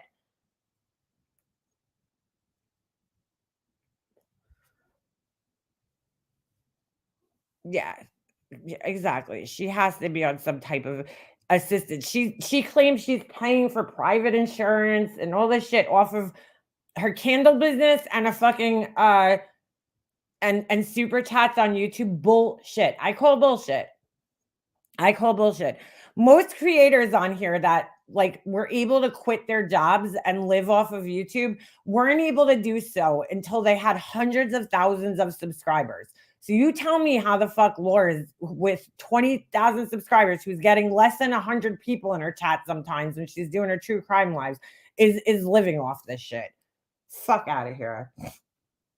She said she took out a $30,000 loan to start her business. When did she say that? She's so full of shit. I don't believe that. If she took out $30,000, she should have way more sophisticated, a way more sophisticated looking business, dude. There is no need to take $30,000 out to start a fucking candle company, dude. Get the fuck out of here. You wouldn't even get a loan for that amount for a candle company unless you were buying an already established fucking candle company and putting $30,000 down as a down payment. Get out of here. $500 could be an investment in starting a candle company. Legit. You could start a candle company with $500. Get the fuck out of here. It's the initial investment in buying candles is not I know because I have the shit. You do not need to spend $30,000 to buy a candle equipment, dude.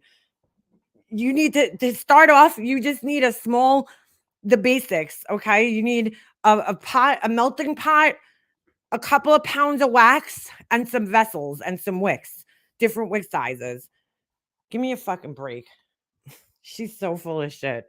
It's not even funny. She doesn't have the credit to get a $30,000 loan. Yeah, there's no way she's getting a $30,000 loan when she allegedly has hundreds of thousands of dollars in student loan debt. The fuck out of here. Getting a $30,000 business loan. She's so full of shit. Where'd she get that business loan from? The SBA? Where'd she get it from? She probably don't even know what the fuck that is. For a candle business. They're never going to give you that unless you have, first of all, in order to get a business loan, because I looked into this years ago when I was younger, you need to have a business plan written up. That's first and foremost. And it has to be written up professionally. So, you have to have a whole entire business plan written up. Okay. They're not just going to, you can't just go into a bank and be like, yeah, I'm taking out a business loan. I want to start a candle business. They want to show that you're serious, which means that you did your research, okay? You've studied other candle businesses and their profits and what you plan on making, what you plan on investing. I mean, you have to go give the bank a detailed business plan to get a business loan. So she's so full of shit. It's not even funny. I think she used her fucking COVID money. That's what she told me to start her business or a tax return or some bullshit like that. Get the fuck out of here. I don't believe it. She's a liar. $30,000. If that's the case, she would have a much more sophisticated setup than she has. Get the fuck out of here. Have you heard her say that too, Zizi? She's so full of shit. I still think she got one of those COVID loads. So many people got 30K COVID loads they never paid back. Yeah, guess what? The rest of us are going to be paying for those. That's who's going to be paying. The people like that work, bust their asses, are going to be paying for those loans. I don't think she got one. Maybe. She did go on a shopping spree. I mean, I do remember she went on an initial shopping spree, but there's no way she spent $30,000 on a fucking candle company, dude. Especially when I know how she started out. I was friends with her. She was buying shit from Hobby Lobby to make candles. Oh, yeah, my business plan is I'm going to go to Hobby Lobby. Get the fuck out of here. Get the fuck out of here. I think she took the COVID money and that's how she started it. Not the $30,000 loan. She took COVID money, like as in they were giving out like, $1,000 here. You don't need $30,000 to start a candle company. That's fucking absurd. Fucking absurd. I saw her loss. Is there a loss? As in I saw her loss. She's lying to the IRS. Who's that? I don't believe that. I just don't believe that. Yeah, the government's gonna get their money back, so I don't believe it. Sorry. Does not sound she'd be lucky to get a free sample at Costco. She's such a liar, dude. That does not sound legitimate, dude. Sorry. Especially knowing what I mean, like, have I invested probably like 1,000 maybe into this? Yeah, because $1,000 goes quick. But come on now. Give me a fucking break. Even if Laura had 100K to spend, she would still buy crap. She has no taste. Yeah, dude. No way. She wouldn't be balancing fucking shelving units on top of folding tables from Walmart if she took a $30,000 loan out and using like a secondhand desk and fuck out of here. Give me a fucking break. Her studio is the most janky studio I've ever seen in my life.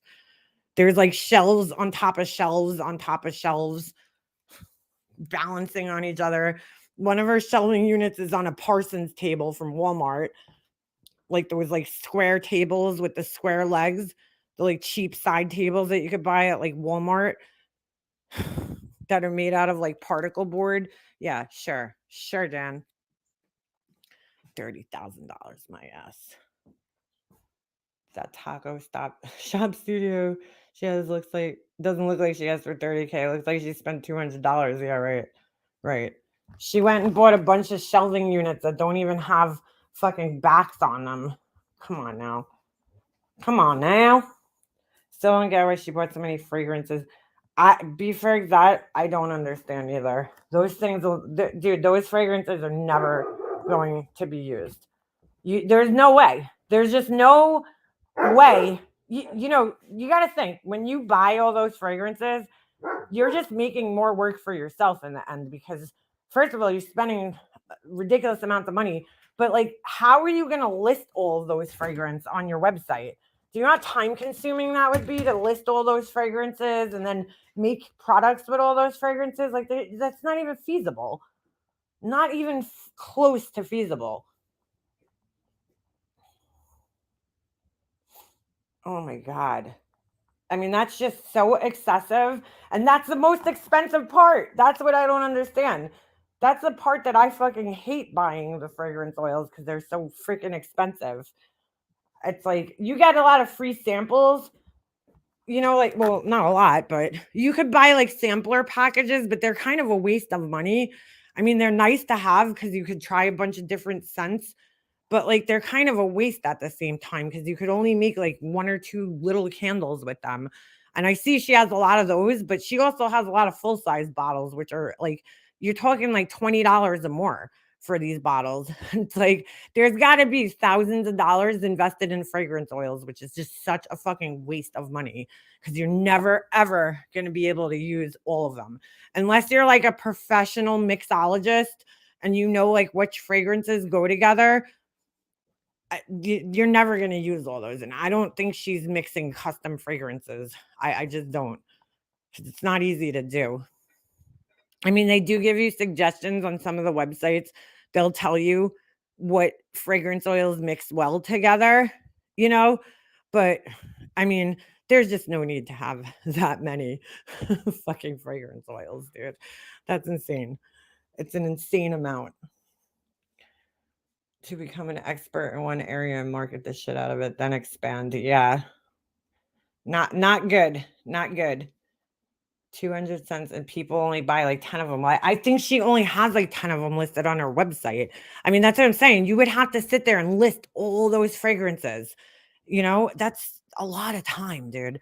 You have to make a listing for each candle or a drop down menu with each scent. Like, and it's overwhelming as a consumer. It's overwhelming. I know for me, like when there's too much of a selection on anything that I'm buying, I'm like, whoa, dude, I don't know where to start, So, you want to keep it somewhat limited so that people could, figure out what they want. I mean, to have 200 is just, I don't even think Yankee Candle's line has 200 cents. I mean, when you go into one of their little stores, they have their store divided up in sections by the scent, even like Bath and Body Works, right? You go in there and their lotions are divided into the different scents that they have, and then all the products that are within that scent. And there's probably about like 20 something to choose from when all is said and done, unless you get into like their little specialty areas. But like their main line has about maybe 20 cents, and then they get their seasonal scents that come in for Christmas and springtime, summer, but like Valentine's Day, whatever. But their main line has about maybe 20 different scents to pick from, if even. Wouldn't that be an issue for too much merch you have to keep on it? Yeah, absolutely, B Tim. That's what I'm saying. I'm like, why are you holding on to all that inventory? You spent the money. The whole point of your business, right, is that you're spending money on things that you're going to sell. So that's the only thing you should be spending money on for your business is things that you're actually going to use and sell. Yeah, sometimes you have to spend money on experimental shit and then it doesn't work out and you waste money. Of course, that's going to happen. When you're making your own product, but I mean, she has excessive amounts of money invested in things that she's never going to use, clearly, because all those fragrance bottles, there's no way she's going to use all those. It's impossible. Did you see it, B Tim? Hold on. I'll show you what we're talking about here. She made a video the other day and I was like, dude, like, I don't know. She's like bragging about it to make it look, I think she probably holds on to some of the empty bottles to make it look like, look, I'm a huge studio. I got way more stuff than I could ever possibly use. Like she wants people to believe that she's used all that. There's no fucking way. There's not there's not enough time in a day for one person to use all that fragrance oil, dude. It's impossible. Absolutely impossible. Yeah, that video is embarrassing. I don't know. I saw pictures that are even more embarrassing.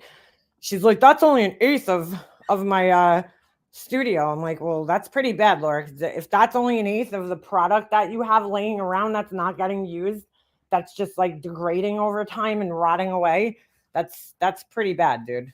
I mean, unfortunately, part of having doing candles is you wasting money. It sucks, throwing money out the window. But I mean, this is like an excessive amount of throwing money out the window. Excuse, I have a little bit of a cold, so I'm sorry about the throat noises. First of all, that's fucking gross right there. All that I gotta turn the music off. I can't stand the music. All the I don't know what the fuck's sitting in there. Dried up wax. Like, girl, heat that shit up, and paper towels are wonderful. Unfortunately, another part of wasting money for candle business, you'll go through like a roll of paper towels in like one sitting, like because you're constantly wiping everything down, or you should be. She doesn't, clearly. Like, look at all the wax sitting on there. There's fucking just wax everywhere, like a lot. I don't know if that's like dried wax, but like to leave that just sitting out in the open like that is disgusting, because what happens is, like, I don't know, wax has like a tendency to just attract things, dust. It's in your living space where you have dogs running around and people walking and dust flying and dander, and it's just gonna sit in the wax, dude. It's gonna collect in there and stick. The wax is sticky, dude. The container waxes tend to be like softer and more sticky, and everything sticks to them. And you just leave that sitting there. That's fucking gross, dude. And you don't clean it out. I wipe mine out every time I am done. And then when I make new candles, I wipe it out. I heat it up first. Like, I preheat my pot. I wipe it out with a paper towel and get all like any residue that's left in there out. Because again, it's in my house. It doesn't matter where you are. If you're in a fucking, what the fuck is that? That was weird. Some like fucking thing just started playing. It doesn't matter where you are. If you're in a house or office or whatever. I mean, dust is everywhere. That's fucking gross, dude. Sorry. All right, so she's got a tremendous amount of vessels just sitting around in all different colors, which has to be another waste of money, because how many of these is she actually selling or using? I don't know what's going on in this little bin over here.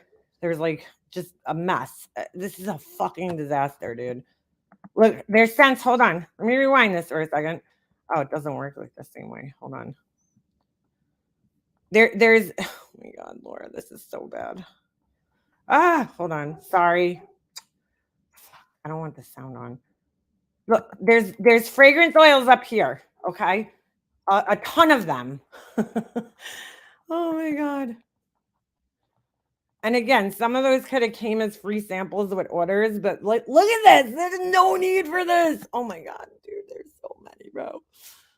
There is so many. I know how much this shit costs. These size bottles here, okay? This middle size right here could cost you anywhere from like 15 to like 20 something, $18.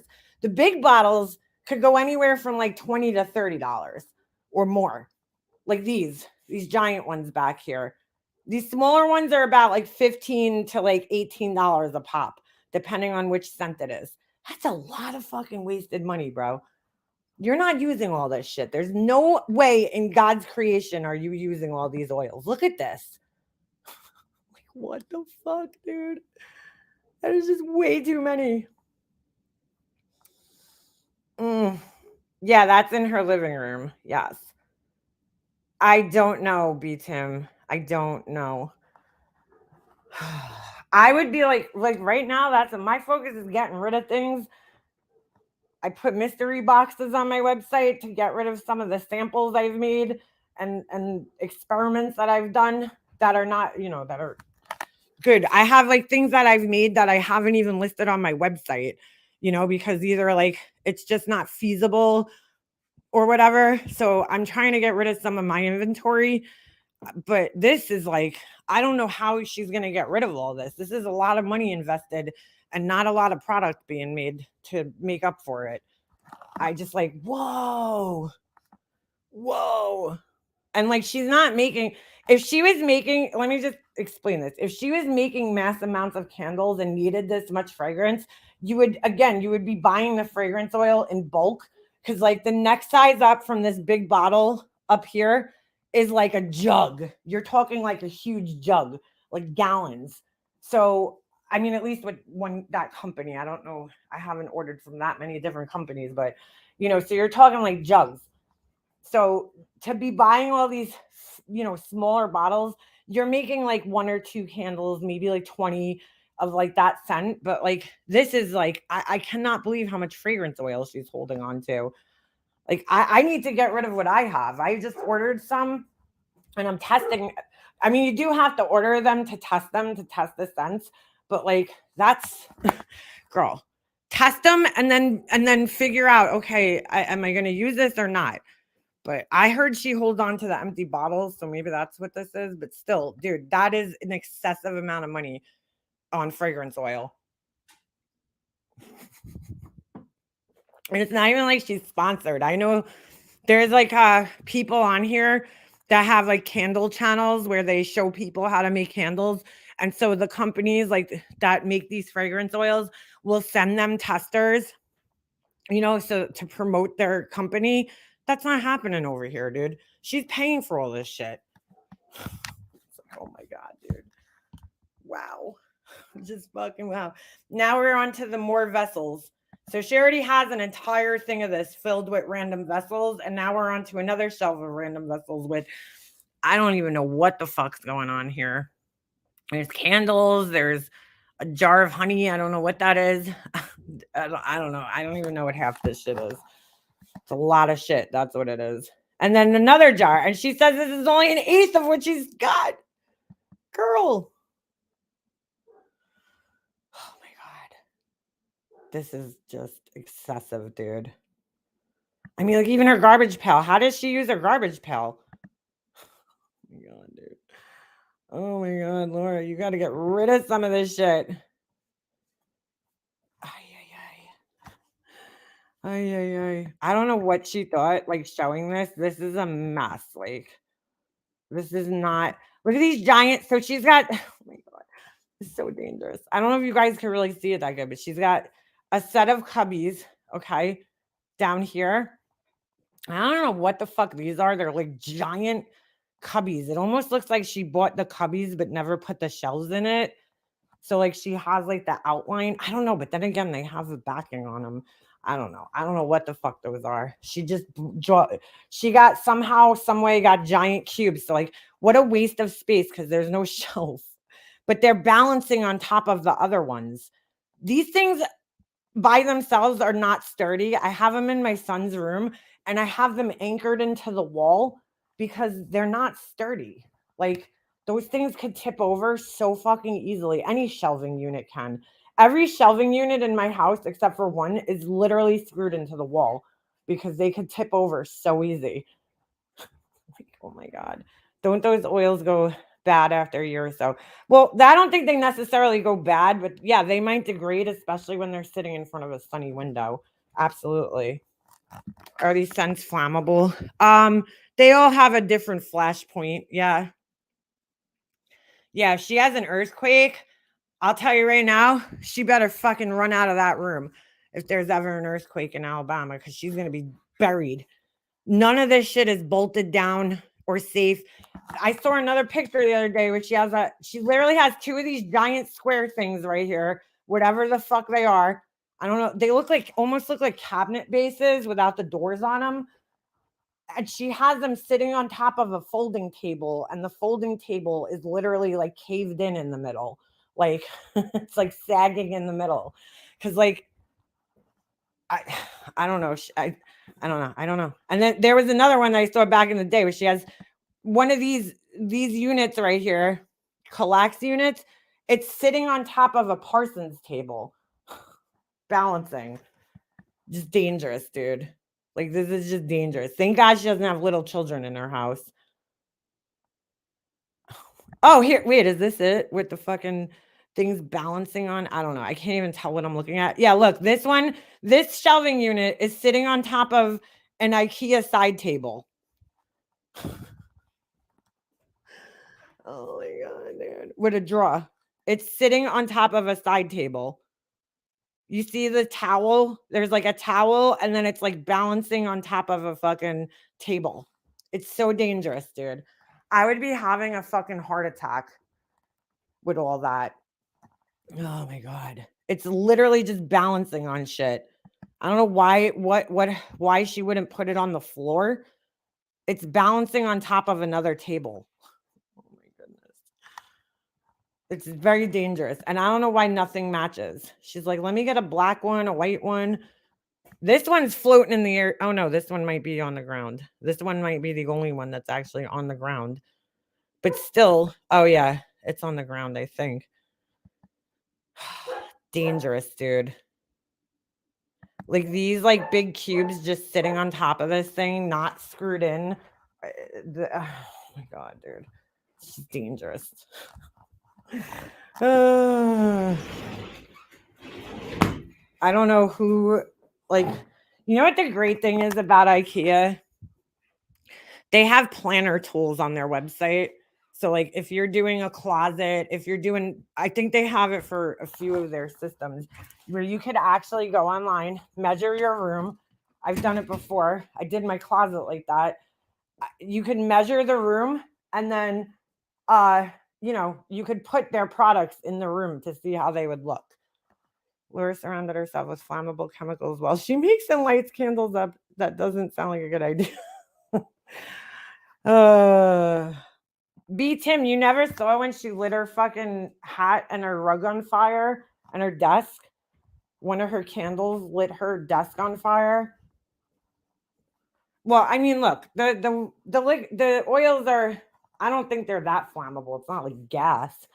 I mean, that's not gonna do anything unless she's like throwing fucking matches, but they all have it. It tells you on the bottle what the flash point is. So like, meaning that when it's gonna burn, like 223 degrees Fahrenheit. So yeah, you would need a pretty big fire.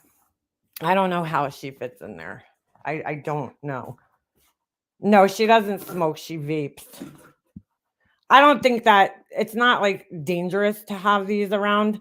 They're not gonna like they're not combustible. In other words, like, you know what I'm saying? It's not like having a propane tank or something in your house. I don't think it's flammable in that sense, but having these, I mean, that's an excess. It's just a waste of money, honestly. Like that's a lot of inventory to be holding on to for nothing, for not, to not be using it. Like she clearly bought all these scents, and I could see that all these bottles right here are filled. Like, what are you doing with these? Are you gonna fucking use them ever? I mean, it's a lot, dude. I'd like to hear more. Oh, I think I have photos. Hold on. Me and Steph, when we were friends back in the day, we did a full live about Laura's fucking crazy house. She lied too, and she's like, "Oh, one of my stalkers did an entire live about my bathroom when I redid my bathroom." I'm like, Laura, I did not do an entire live about your bathroom. You had pictures in your community post. We laughed at them and we moved the fuck on. Did not dedicate an entire live to your fucking bathroom. Get the fuck out of here. Yeah, hold on. This was back in the day when she lit her fucking house on fire. Hold on.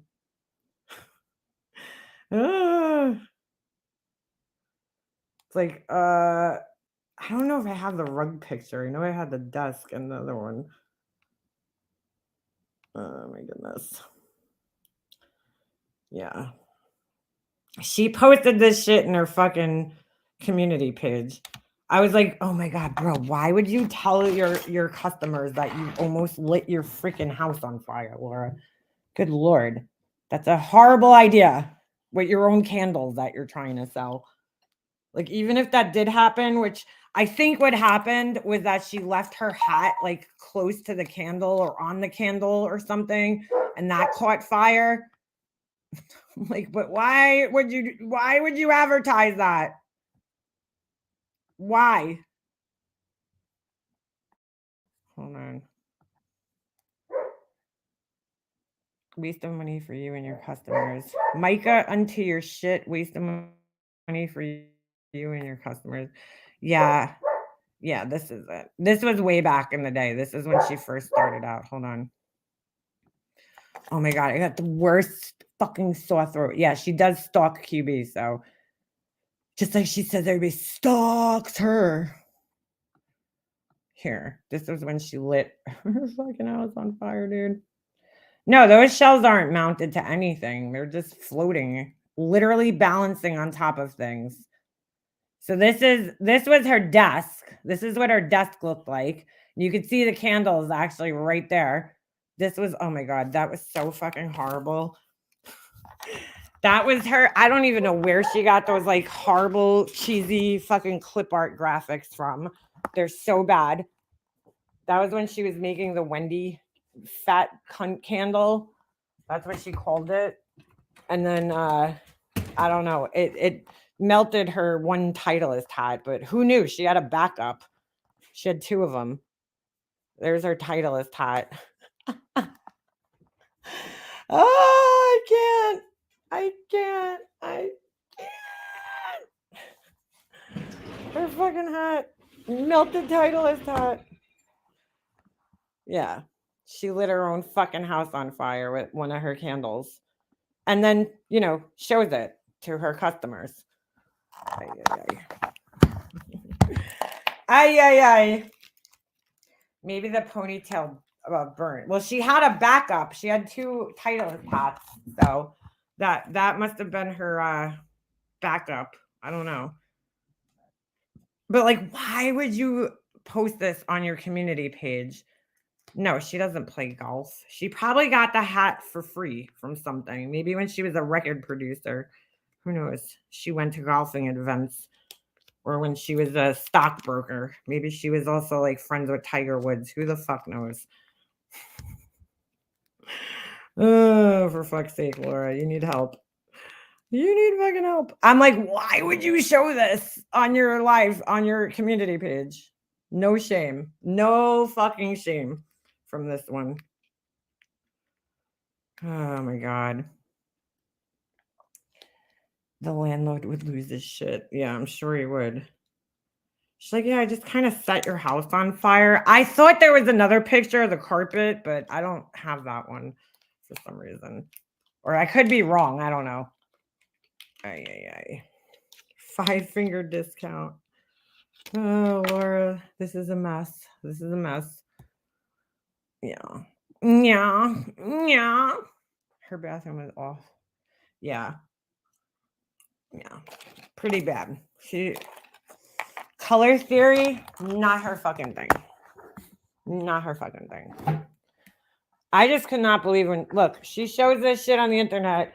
And I'm like, when she showed this candle studio the other day to try to like shove it in her haters' faces, I'm like, Laura, why do you do this? First of all, it's a fucking mess. It looks like a mess, okay? So that's the first thing people are going to notice is that it's so fucking disorganized and messy, like that people are going to be like, what the fuck? Like, oh my God. But then like on top of that, like, why are you holding on to all this inventory, dude? Get rid of some of that shit, for fuck's sakes. I would have nowhere to store all that shit in my house. Even if I wanted to waste the money on all those fragrance oils, I would have nowhere to put them. And I'm not taking over my entire fucking living room to store fragrance oils that I'm never going to use. That's not happening. Oh my God, dude. Oh my God. I thought I had a lot of shit. Do I have a pic of the bathroom? It's on her community page. I don't know if I have a picture because when I put it on here, I think it was on her. We're gonna have to like scroll to oblivion over here to find it. Oh, you know what? It might not be on her community page because I think that was her other channel. It was awful, dude. It was awful. It was like red and black and purple and ballet and all sorts of crazy shit. She probably thinks the more sense you have, the bigger company you are. Well, that's what I think she's trying to like show Because she wrote in the thing, if you look at what she wrote, she's like, hold on. She wrote on the screen, she wrote, which makes no sense. She goes, what does my studio look like after a night of candle making? Don't ever defame. And I'm like, Laura, your studio probably always looks like this. What do you mean after a night of candle making? Your studio always looks like this because it's a fucking mess, dude. It's like, you're not going to use all that shit. There's no way humanly possible that you're going to fucking use all that shit. So what do you mean? What it looks like after a night of candle making? It looks like a fucking disaster, dude. But it probably always looks like that because you're not using all this shit in one night. I don't even know why she wrote that. Dude, this pot is disgusting, Laura. Wipe that shit out with some paper towels. She probably don't want to waste the paper towels. I get it. Paper towels are expensive, but it's a business expense, Laura. Write it off on your taxes. All the money you spend on paper towels. Instead of spending money on fucking 9,000 fragrance oils, spend some money on paper towels and wipe your shit up. God damn. This shit don't look like it's been wiped since you fucking got it. Ugh.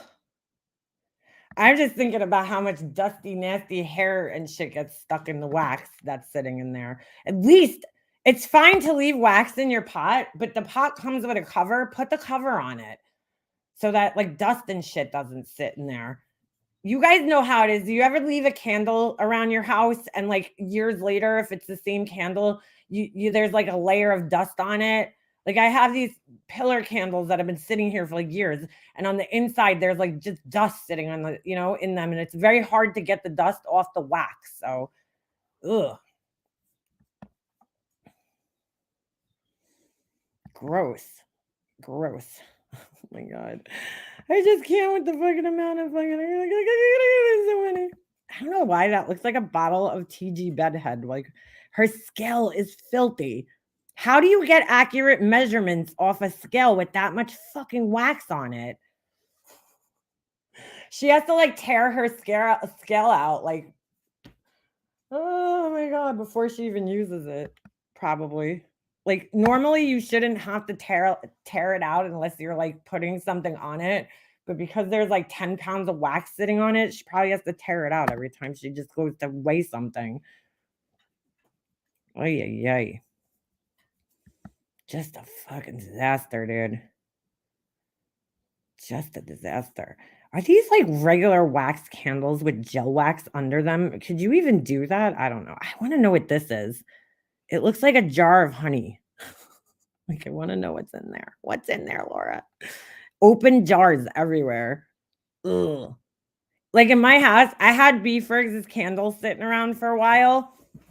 I had made a dust cover for it because I was like, dude, it's like sitting in my house. Like, well, if I make a candle, it gets covered up immediately in my house. I'm not gonna leave it for a customer because I would never leave open candles sitting around in my house.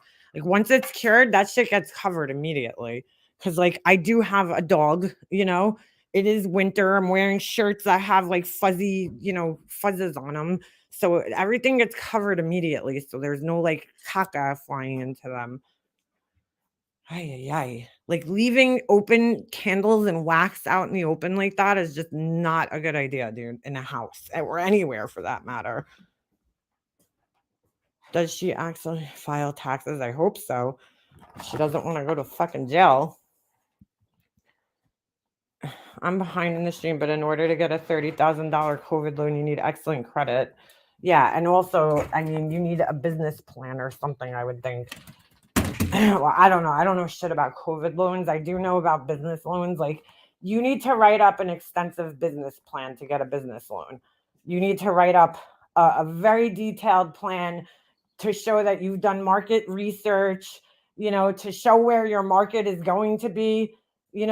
I'm sure Laura went in there. She's like, yeah, I'm gonna compete with Joe Malone and making luxury candles in my living room.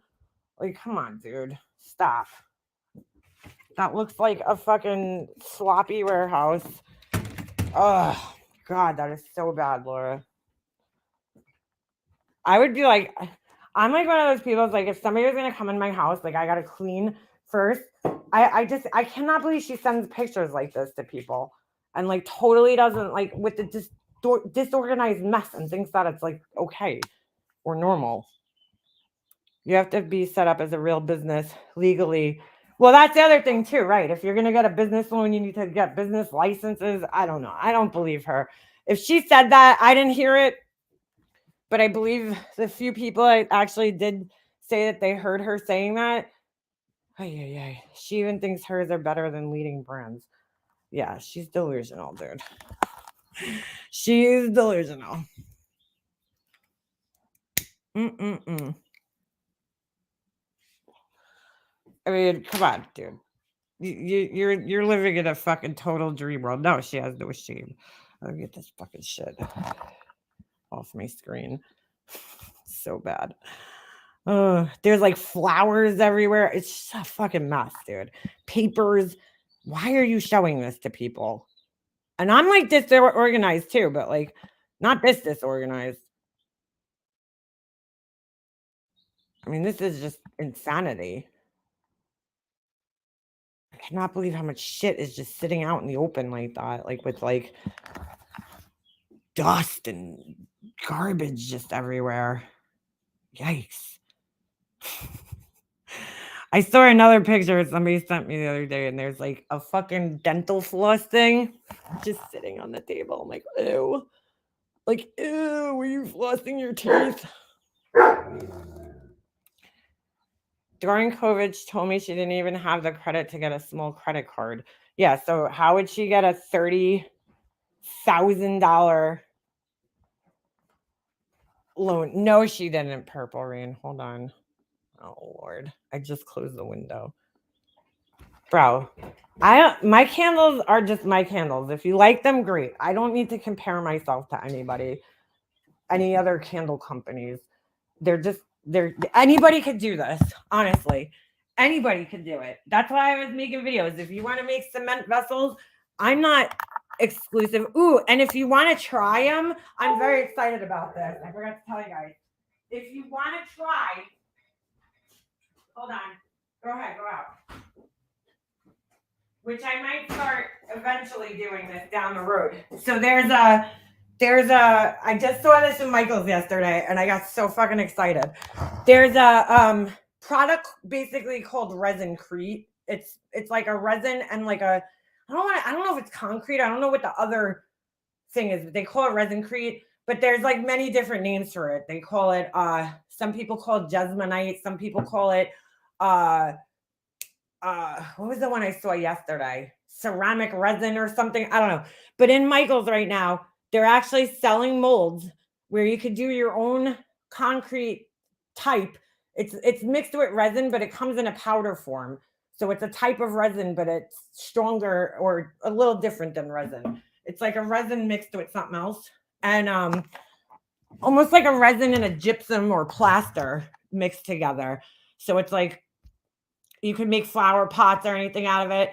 They just started selling it at Michael's. I saw it I went to like a different Michael's yesterday than my normal one.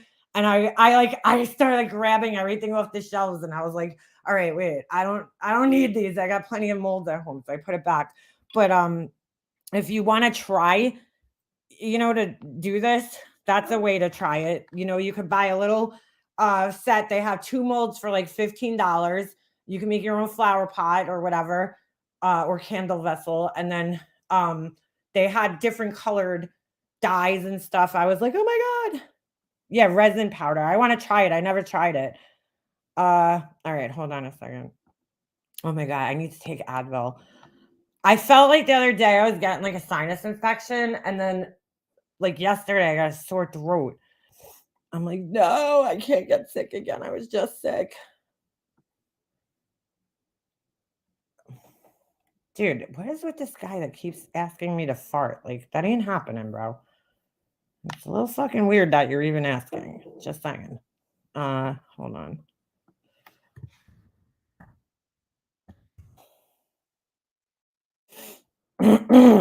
God. Excuse me.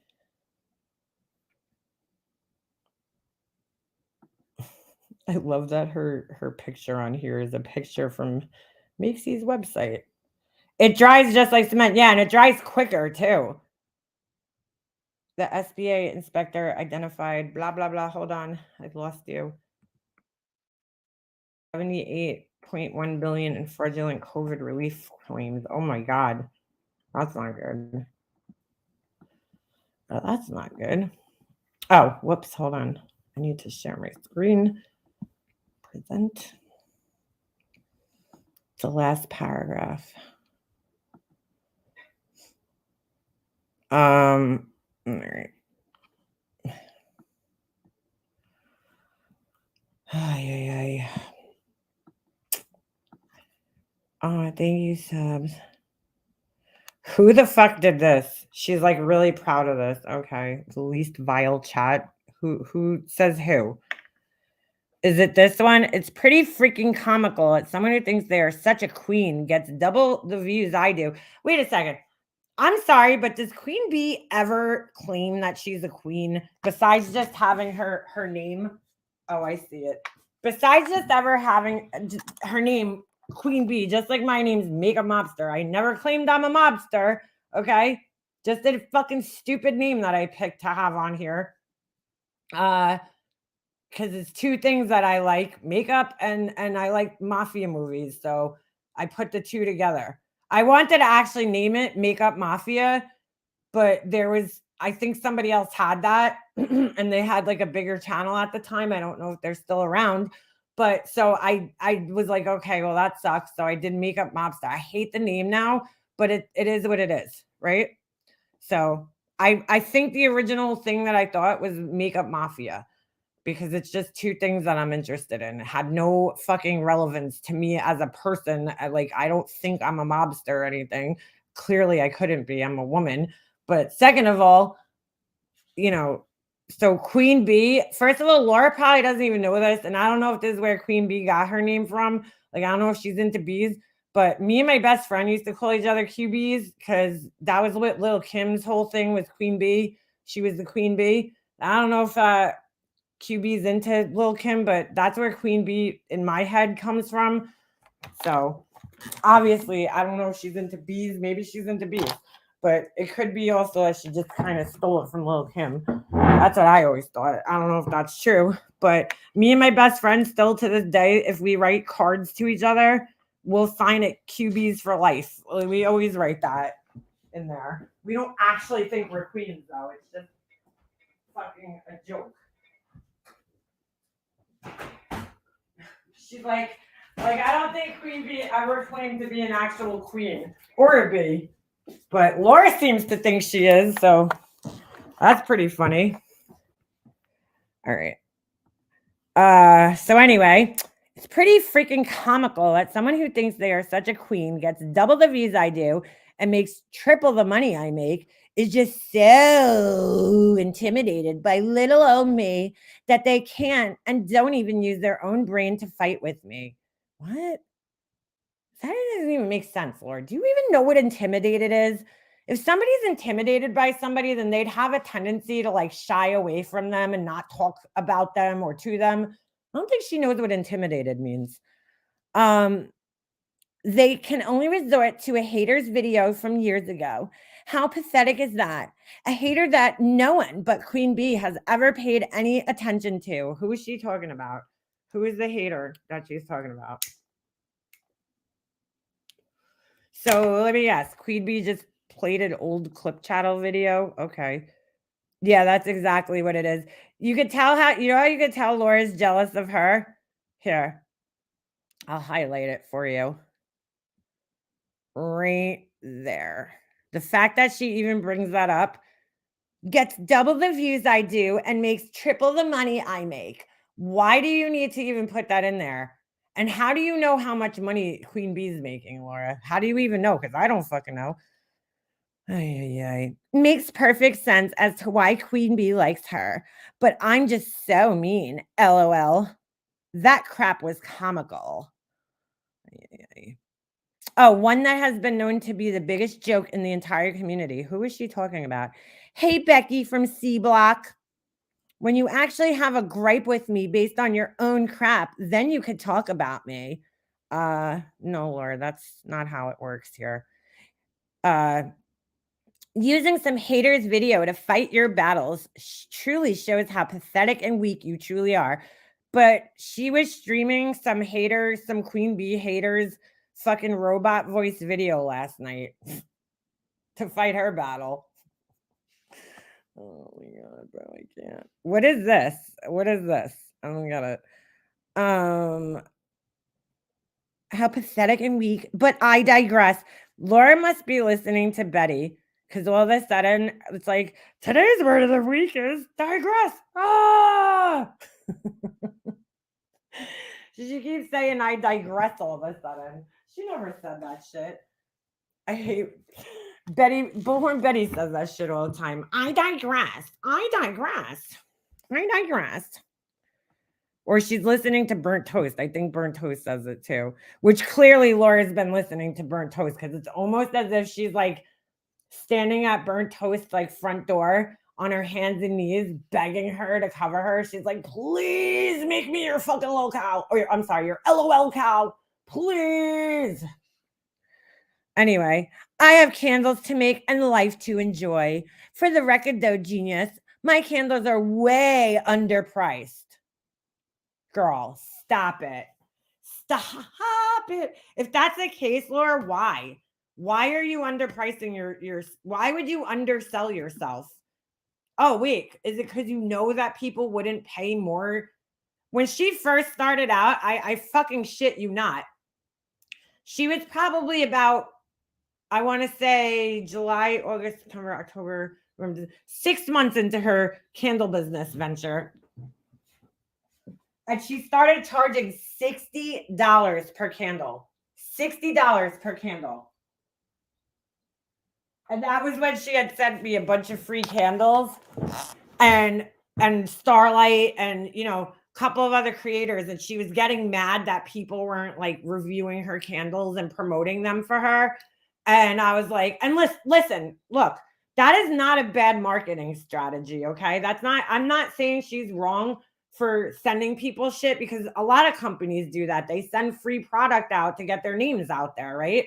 Like right now, I just bought it the other day. There's this company called Maker's Magic, and they're basically like making a Mod Podge. It's like a version of Mod Podge, but it's supposed to be better than Mod Podge for like sealing and you could use it as a glue and whatever. And I keep seeing ads for it. So they're offering up free bottles, 2-ounce bottles. So I fucking paid $6 shipping and handling because I was like, I'll use that. If I don't use it for one thing, I'll find a use for it. I want to try it out. I keep seeing videos about it.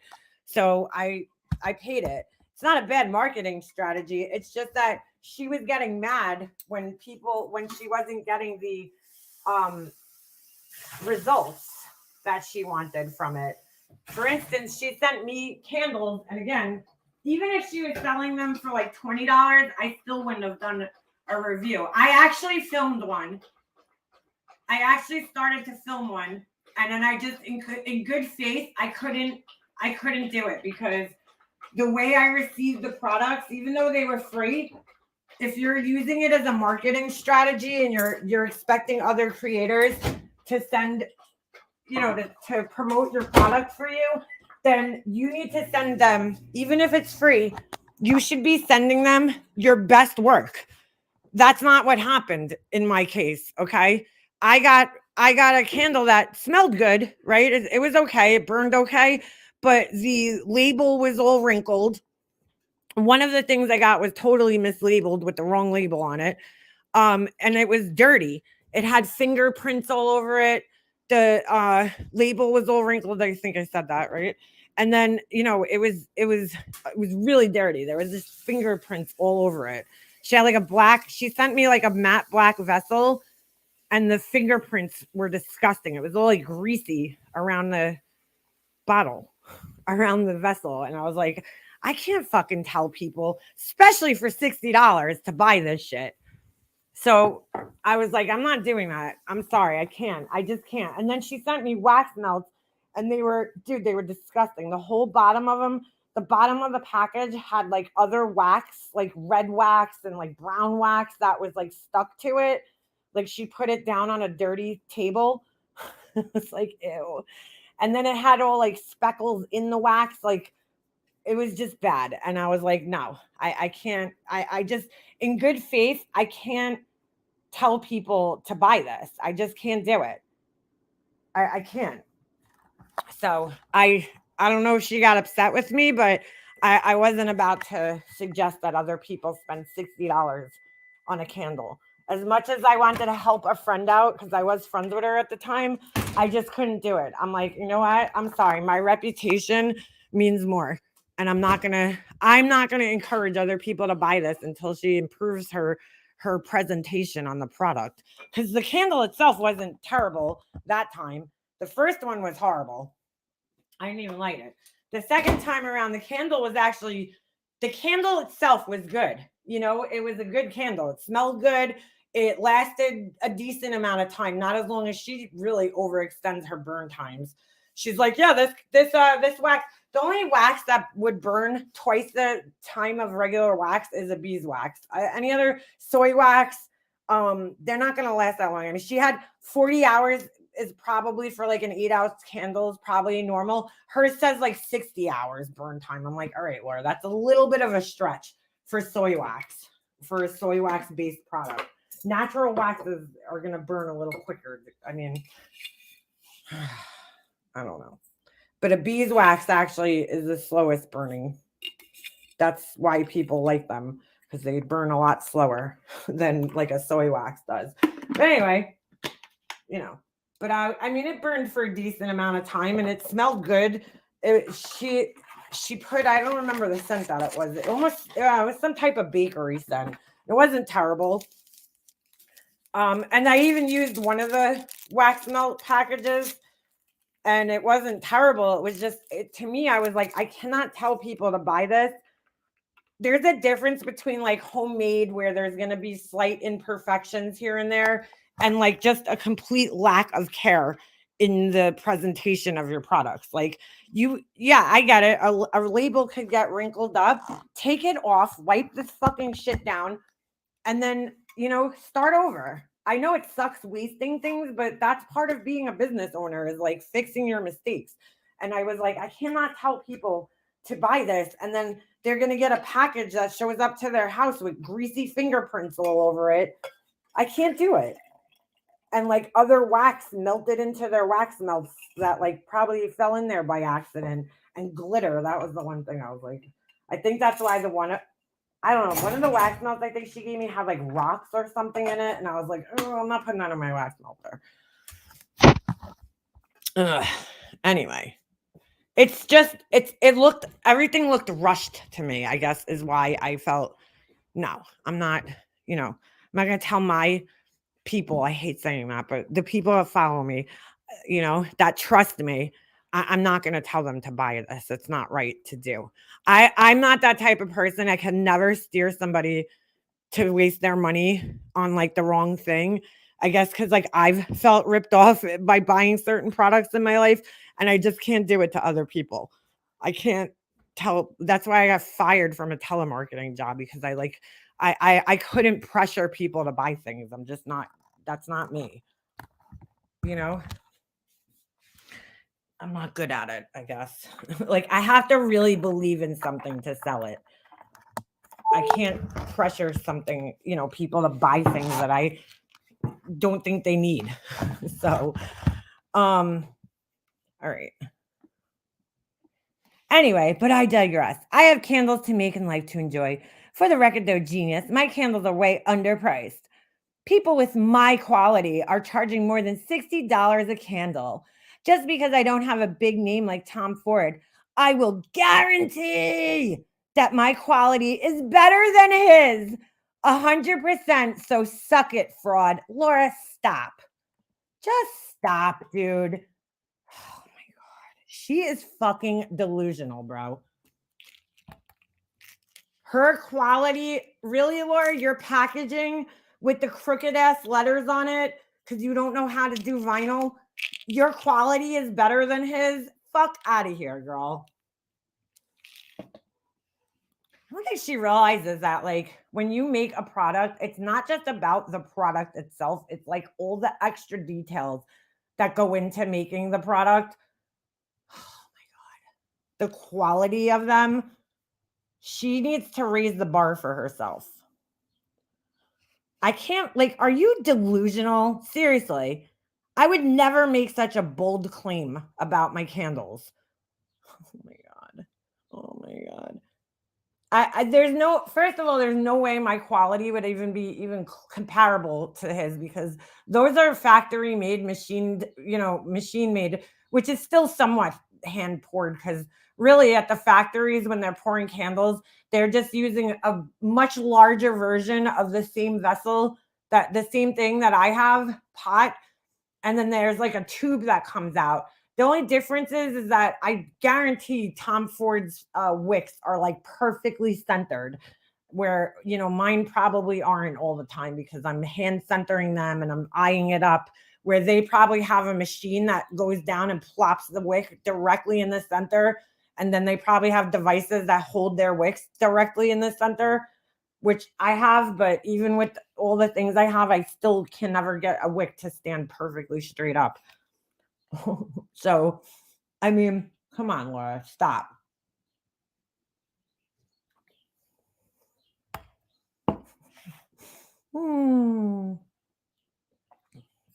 Hold on, I'm trying to take Advil to get rid of the sore throat. I probably shouldn't do it with burning hot coffee. Oh, that hurt. Dude, give me a fucking break. I don't understand. If the tree shall kill them, let them die. Let's see the comments. She is fucking delusional, dude. Love this. I need to remember this daily. Be so confident in knowing what you bring to the table that you're willing to eat alone until you find the right table. Laura, you're going to be eating alone for the rest of your fucking life. Let's just be honest. Good Lord. I cannot believe her. Oh my God. Constant. I don't even think Laura has ever owned a Tom Ford candle. There is truth in what you're saying, but her candles do smell nice. Nice. What are you talking about, Tony? Truth in what? That her presentation needs improvement, or that she's delusional thinking that she's Tom Ford quality? I'm sorry, but I mean, come on, it's just crazy to say that, something like that, to make a claim that bold. Constant live streams of someone else's shortcomings with panels of cheerleaders hating them on, blah blah blah. Your candles are amazing, and so are you. My friend brought me a 3-wick candle from Bath and Body Works for Christmas, and it cost $26.95. And when I lit it, no one could smell it unless you leaned over it, and there was hardly a smell. I read a comment under a video as someone said they would never pay $25 for a candle. Well, then they obviously have never bought a candle before, unless they bought it from Walmart, because $25 isn't that much for a well-made candle. $60 is, dude. $60 for a candle is ridiculous. I don't fucking, in my personal opinion, when you're buying a Tom Ford candle, first of all, I don't think that they're that great quality. You're not paying for the candle, because to be honest with you, Tom Ford's candles, for all we know, could be produced in the same factory that Bath and Body Works candles are made in, and they probably are. I wouldn't be surprised.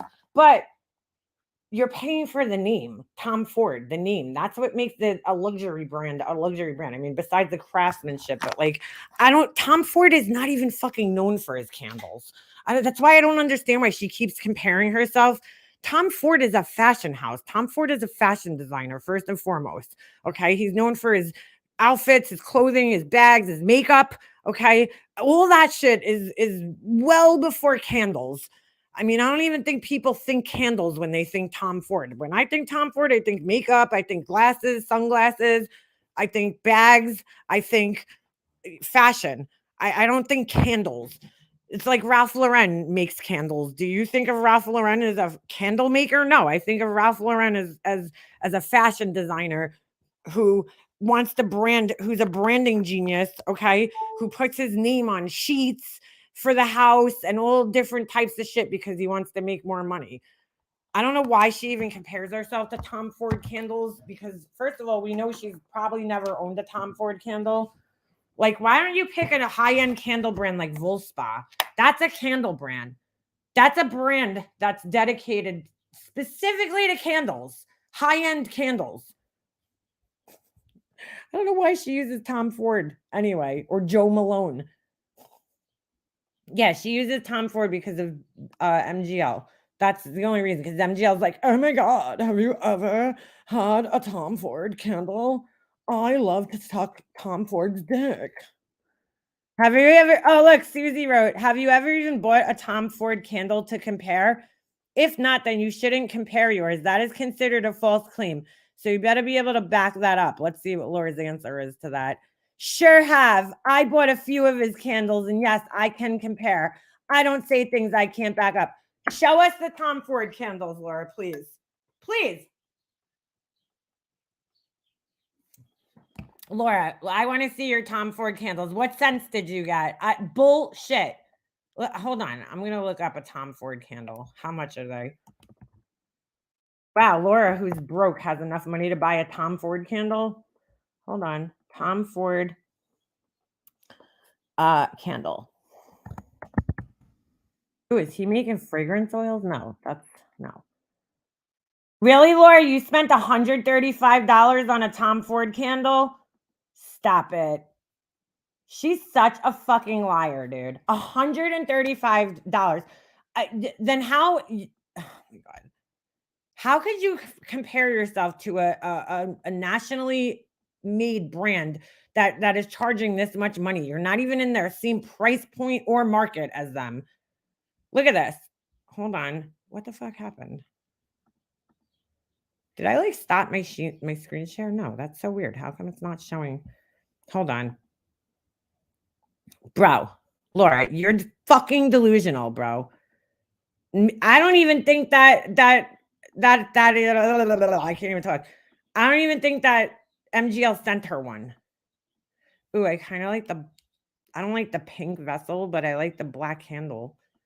I might try making a black handle. If I'm going to do any color, I would do black. Okay, so yeah, $135. Really, Laura? You spent that on a candle? Show us. Show us the Tom Ford candle that you own, please. The fuck out of here. Tom Ford's not even known for candles. There's so much other shit. The candles are like the least of his product lines. Give me a fucking break, Laura. Stop. There's not even, hold on. How many different candles does he even make? Let's see. Oh, Laura must be copying him. Oh, she is. Oh, Ode Wood. She has whatever that says. She has a fragrance. Fucking fabulous. Because there's designer fragrance ripoffs. $135, Laura. You spent that on a candle. Bullshit. Bullshit. You spent that. So he has 6 different candles that he offers. Like, this is like the smallest part of the Tom Ford brand, and Laura's comparing herself. Like, she clearly doesn't know shit about Tom Ford. Let's go to Joe Malone. Hold on. What the fuck? Joe Malone. Oh, how embarrassing, Laura. You did not fucking ever own Joe Malone London. Let's see. Now, Joe Malone, I think, is a home brand. I don't know if candles. Our candles are handcrafted in. Okay, I just want to make sure I was showing this. Handcrafted in England, passing through 16 pairs of skilled hands before completion. Oh, was Laura doing that? She's like, here, fluffer. Okay, that counts as 4 hands. Hey, kid, can you come in here for a second? Hold this candle. All right, 6 hands.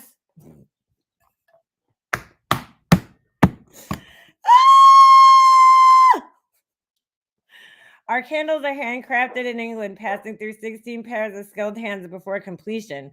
Indulge in the senses and mix and match travel, home, deluxe, and luxury candles in your favorite scents. Okay, how much are these candles that she's comparing herself to?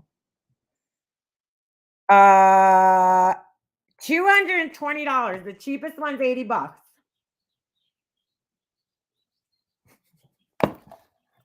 Girl, stop. Just stop. Just stop. These are way, way, way high end. Ooh, I like these little containers. I like those containers. Somebody needs to make a mold of this so I could replicate it. Oh, that's it? Yeah. He's not known for his candles really either, huh? There's like 5 different candles to pick from. What else do they sell? Cologne, home and candles, bath and body, bestsellers. Okay, so this is probably like more of a candle company than Tom Ford. Tom Ford does not. Tom Ford sells everything and then has like 6 candles to pick from.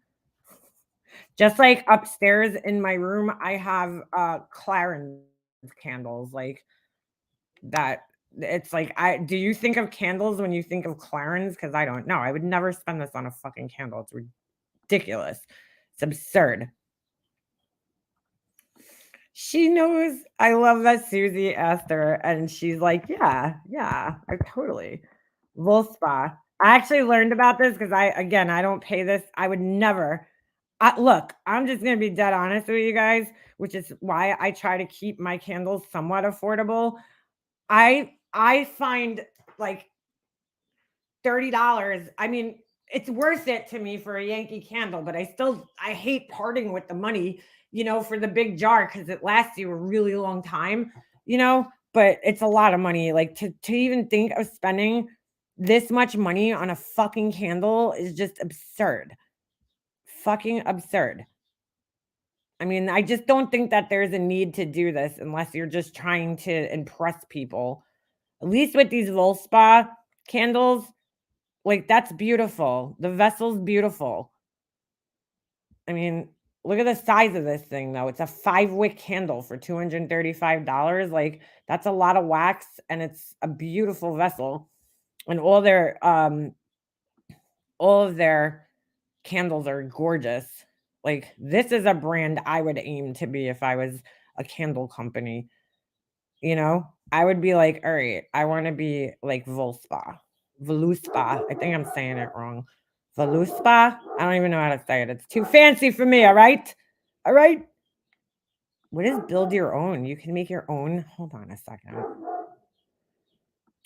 Beefers told me about this brand. I wouldn't even know about this. It's funny because after she told me, I noticed that they still sell them in Sephora. And I was like, ooh, there's Beefers Friends. And they do smell very good, I will say. But again, I just cannot. I'm sorry, I can't part with this much money for a candle.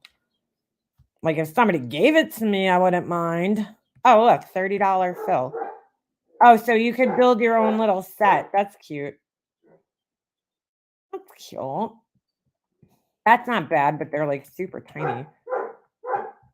Like this is a high-end brand though.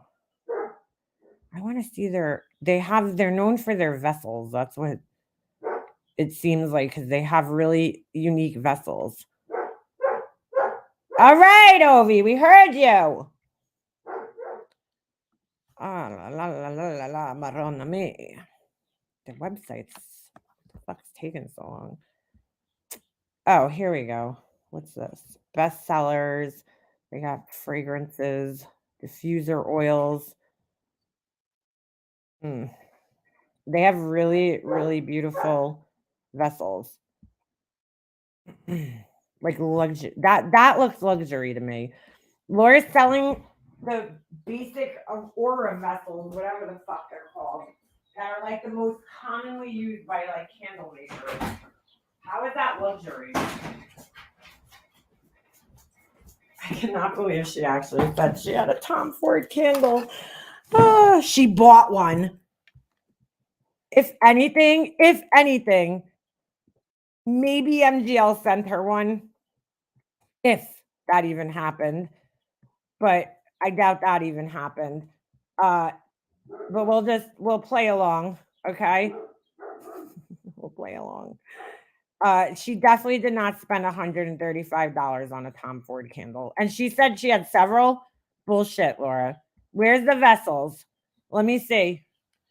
Because Laura's the type of bitch that's going to be holding on to that shit if she paid $125 for it. She's like, how do you even compare a candle though.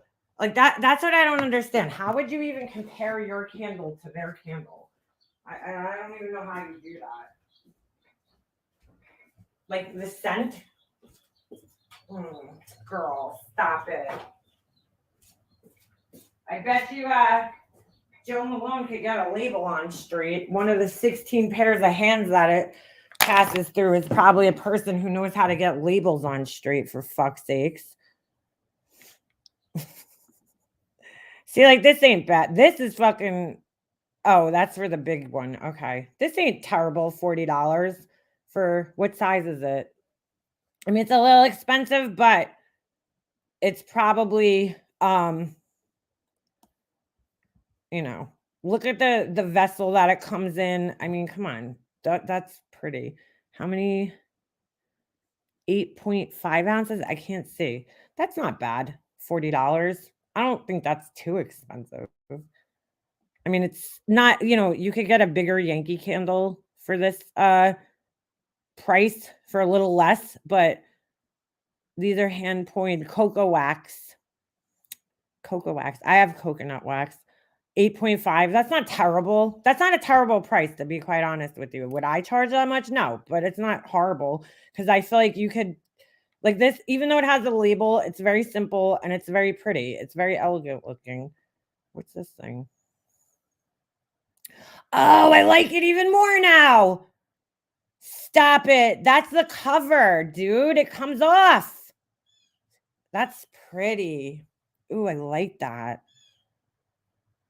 Look how pretty that is. And here's all the different vessels in this line that they offer with this scent. That's so cool. I might have to fucking buy one of these one day. I love the vessels. That's what I love. I don't even care about the fucking candle inside. They're beautiful. I like them because the labels come off super easy.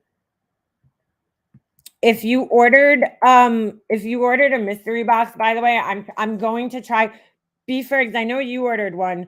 Do you want I know you wanted you were saying something about what's her name? Like JP did one of those vessels. I have a white one. Do you want that one? I thought you said you wanted one for like Q-tips or something because I'll throw it in there in the mystery box. What's her name ordered one too? Hummingbird. And I'm so excited. Hummingbird ordered the dough bowl and nobody's ordered one yet. And I'm so excited. I just made it actually yesterday. The hands were a big seller, dude. So a lot of you guys ordered the hands. And I finally found candles for them. Laura probably found the Tom Ford vessel at Goodwill and regilled it. Shit. Yeah, dude. There's no way she fucking spent that much money. Stop it, Laura. Nobody believes you, dude. Like, this is like the classic vessel that they use, and now they're starting to sell these to like independent candle makers. But I love their. Oh my god, I need this one right here. I love mercury glass. I have a fucking obsession with mercury glass. Like, you don't even know. I have mercury glass all over my house because I love it. I have candle holders. I have a lamp. I think I actually have 2 lamps. Oh my god, I love mercury glass. Absolutely love it. This is so pretty. Look at the lids too. The detail on them. How pretty. How pretty. Maybe this is who Laura's trying to copy with her fucking backgrounds. Although these look like they're actually taken there, not like some auto-generated bullshit. Like somebody actually took the time to set up this little still life and they took a picture of it. I'm gonna start doing shit like this. It's a good idea. Laura probably found the Tom Ford vessel. Oh, I just read that. Hold on. These are so pretty though. I love it.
What the fuck just happened? What the fuck just happened? I don't know what just happened. I just disappeared. I have no idea how that happened. Sorry about that.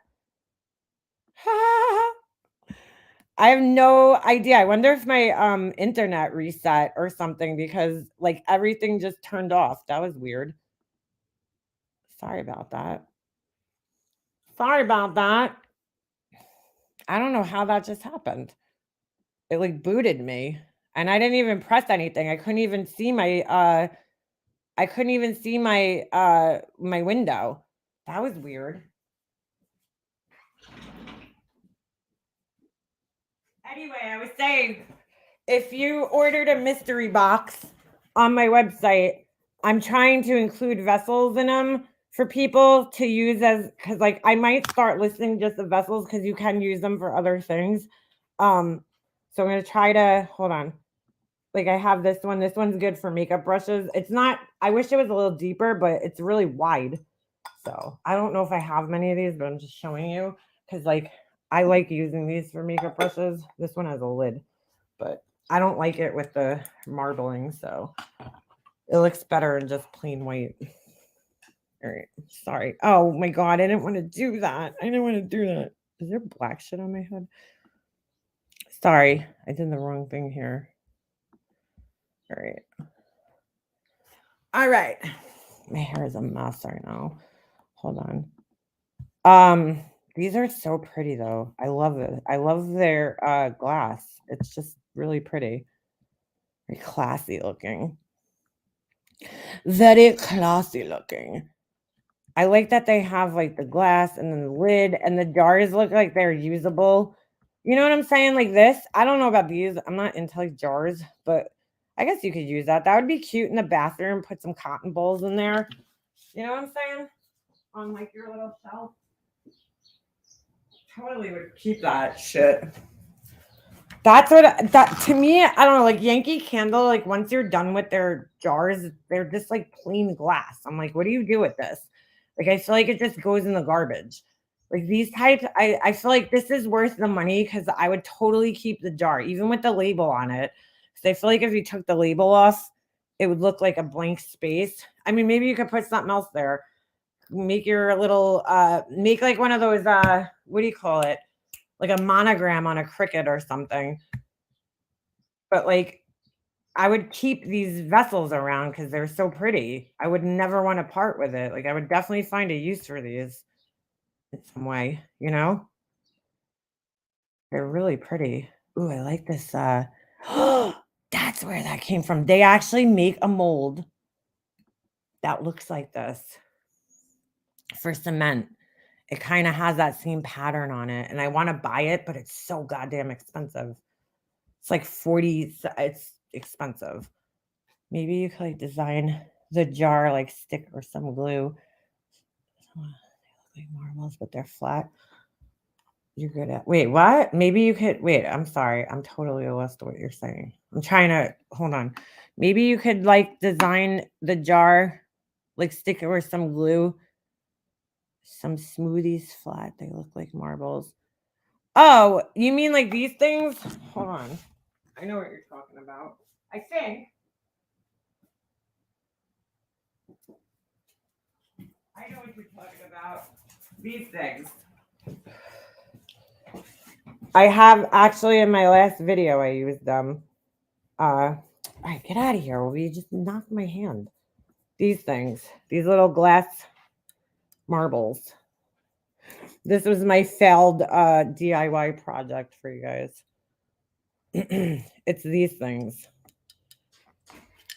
They're pretty. Yeah, very, very pretty. Hold on. Sorry. Put my little thing back on there. Ooh. Is that what you're trying to say? The little marble, glass marble things? I actually bought them originally to use on the lids of some of my vessels. I was gonna glue them down and then put like a mortar in between them or like what is that shit you put between tiles, like a grout, because I used to do like mosaics like that. But I I ended up like using him for that thing. All right, Ovi, stop already. Stop pushing your head on me. Holy shit. All right. Yeah, this is so pretty. I don't know if you guys can see the detail in the glass on these. There's like a pattern. So pretty. I have to go. Oh, look at this one. I have to go get myself one of these macaroons. What's with the macaroon obsession lately? I've never even tried one. Are they like any good macaroons? I've never actually ate one. Yeah, but if there's any brand you want to like aspire to be, like this should be it. I don't know why Laura's like, yeah, let me compare myself to a fucking fashion brand that makes like 6 different candles. Like what? Why are you so obsessed with Tom Ford candles? I don't understand.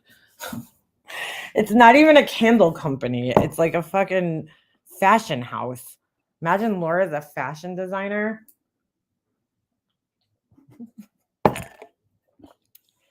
Celia, I make. They're actually really easy to do. I do mosaic. I used to do mosaics. I wish I had pictures of them. I have I have one picture of my photo of my mirror that I made. Uh, it was actually my ex-boyfriend's mom found this mirror in the garbage, and I did the whole frame in mosaic. So I cut like glass and then well, some stained glass, and then other pieces were other mirror that I cut up, and I did a table that I don't know what happened to my table, you know. I don't know if it's downstairs. My mom had it, and it was like an old table, side table that my mom had that I turned into a mosaic. I cut out like flowers and shit. It was really cool.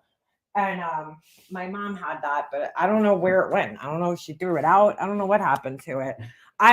There was this awesome place by my mom's house when I was younger, like in college. It was called the Artist. What was it called? Artist Resource Material Center. And it was, dude, this place was great. It was kind of like, if you know what Restore is, Habitat for Humanity, which I went there the other day, and I don't know. They're so overpriced. They had some beautiful secondhand, you know, like wood furniture that I'm like looking at it, I'm like, oh my God, I could turn that into like I want to flip furniture so bad because I watch all these, you know, crazy furniture flippers on here where they go and they buy like wood furniture and then they like update it, you know, with like paint, Dixie Belle paint and all sorts of different chalk paints and shit. But I'm looking at them, they're beautiful pieces of furniture, but they wanted so much money for them. And I was like, you know, that's an investment for flipped furniture. Like, you want to spend the least amount of money that you can and then flip it because you have to take into consideration the time, all the paint and shit, products that you're using, the tools that you need. And to spend $139 on like a side table to flip it, how much could you really sell it for? I don't know. But anyway, when I was younger, there was this place called the Artist Material Resource Center or something like that.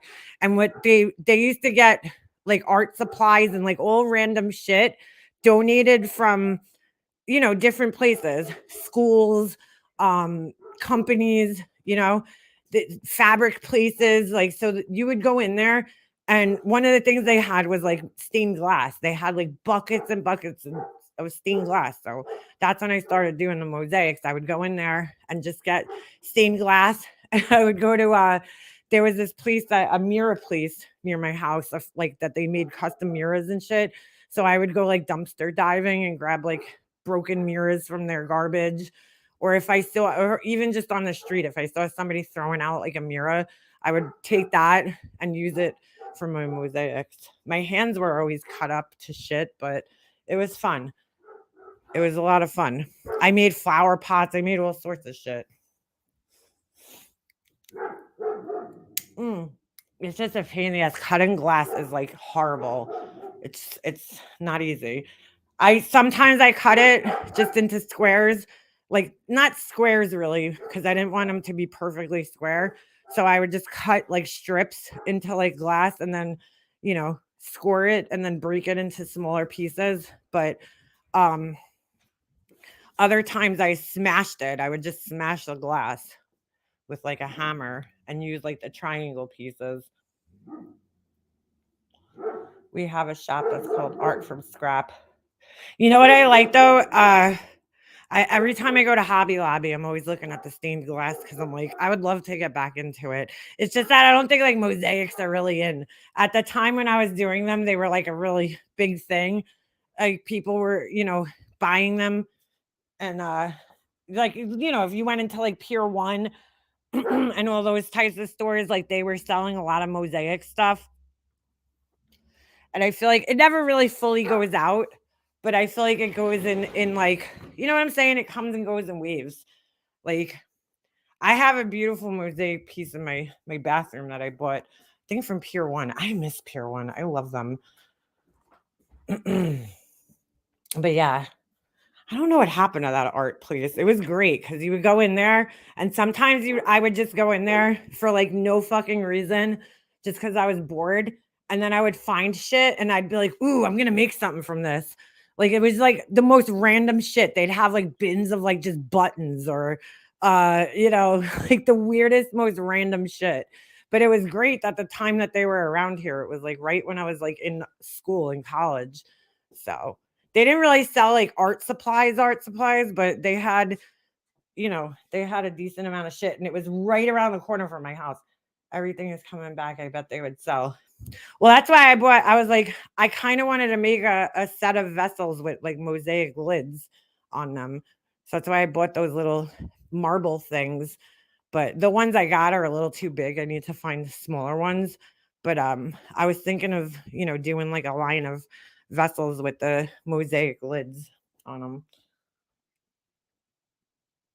Mm, that's the thing, Angel. It's really relaxing. And after my mom died, I felt like I was never going to feel creative again. It was a very scary feeling, especially for me, because like art is my life. I'm not like a serious, fine artist. I'm just saying like creativity and making things and, all that shit, drawing, painting. It was like my life, my whole life. I was always into art shit. And for like a good solid 2 or 3 years after my mom passed away, I had like no creativity in me. Like I just felt like I couldn't even think straight. I was actually watching this video last night about what is it called? Trauma, betrayal trauma. And I didn't even know that this was a thing, but it is. It's like when somebody betrays you, like what happens, like the process you go through when you're like majorly betrayed by somebody. And I guess I had a little bit of that going on too, just with my family and my brother and, all that shit.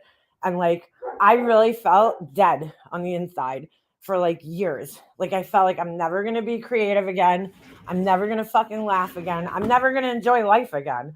I really felt like that. And it was a really scary feeling. So to have that feeling back of like being creative again, like it's therapeutic. It just makes me it just makes me feel better. Oh, here's one of my mosaic pots. I just found one. I forgot I had this one. It's like disgusting. But considering how old it is, it probably stayed in rather good condition. I would go to the store. Actually, this is the mirror that I got from I think the artist place. Turned out like 3 years after. Yeah, that's what it is. You like tune out of life. Like everything just changes and you feel like you don't feel the same. It's a scary feeling. I made this years ago. It's so funny. I keep going into stores and they're selling a lot of like disco ball looking things for some reason. So this would go perfect. It's like a pink, I don't know if you guys could tell, but it's a pink tinted glass. And I made this. So I basically glued down all the pieces. I don't even know what I used to glue it with. It's been so long. And then just put tile grout in between. And that's my little mosaic. So each little piece of glass is hand cut by me. I sat there with a little glass scorer and I cut each little piece. Like this is, easy because it's squares, but it's fun. It's almost like putting a puzzle together. You're like trying to fit pieces that Like this one's more like a brick pattern. The mirror I did is more like a random pattern. So it's very relaxing, I do have to say. Very, very relaxing. So yeah, I made that for my mom when I was doing it. Hold on. Let the asshole in and put this back outside. You don't break my pot, you little shitter.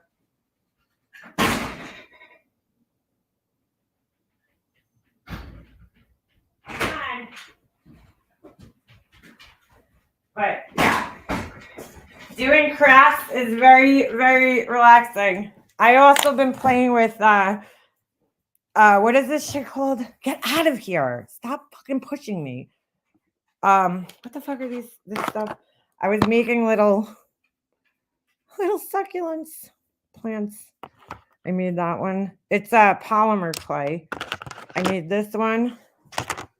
I want to make molds of them. That's why I'm making them. This one, right? This one came out terrible. Horrible. And then these two. I made this one. I can't believe this polymer clay. I made this little guy. And then I made no! I made this. It's a little cactus in a little pot with rocks. I made that. I was going to put a magnet on it. I don't know why I made this. Like, I was just kind of bored the other night. And I was like, I want to make polymer clay. So I made it flat on the back so I could put a little magnet on it and make it into a cute little magnet. I don't know. I have an obsession with like cactuses and succulents. Clearly, I love succulents. My mom got me into them. But yeah, that's what I spend my time doing when I'm bored. A lot of crafting. You have an unbelievable amount of patience. Yeah, I do. I have like stupid patience for stupid shit that I do. I really do. I have like a ridiculous amount. Honestly, the polymer clay, it depends. Well, yeah, I like the polymer clay. Regular air dry clay is so messy to work with because you have to constantly keep like re-wetting it with water. It's annoying. Air dry clay. If you buy, well, obviously, if you had a kiln, you could use the other type of clay, the fired clay. But I don't have a kiln. I wish I did, because then I'd really get into making pottery. But what do you call it? The air dry clay is a pain in the ass. Although I like working with it because I feel like you could. I don't know. I don't know. It feels more like artisty when you have to like keep wetting it and working with it. I know that sounds weird, but the polymer clay is really cool because you don't have to keep wetting it, and there's different types. There's like I like the Primo. It's called Primo. I'm sorry, Sculpey Primo. The only problem with that is like you really have to stick to making smaller things. I mean, you can make bigger things. They do sell some of it in like bigger amounts, but the polymer clay is really cool because you could like paint it afterwards. I mean, you could paint the air dry too, but you could paint it afterwards, or you could buy it in colors, and make things like so. And it's really easy to work with. The polymer clays, like the oven baked clays, they're like so easy to work with. So easy. They're like really nice texture. And they sell different, like there's Primo, there's Sculpey 3, and then original Sculpey, and there's different brands. There's Fimo. I've only used Sculpey, sorry. But they're cool because you could mix them or whatever. But they're nice. They're like a nice consistency. You could get softer ones or more firmer ones that are, hold their shape better. There was this guy I found. I was showing my son this video the other day. You have to see the little sculptures he does of people out of this clay. It's like unfucking believable. Like they're so realistic looking. I'm like, all right, I'm not that good, but I've just been sitting over here. Last night I made little flowers because I made those. I don't know if you guys saw them in my community page. I made the little orchid candles, And last night I did like little flowers and stuff. Stop already. God. Ovi, no. Stop barking. Sorry. I hate yelling at the dog when he's barking. No.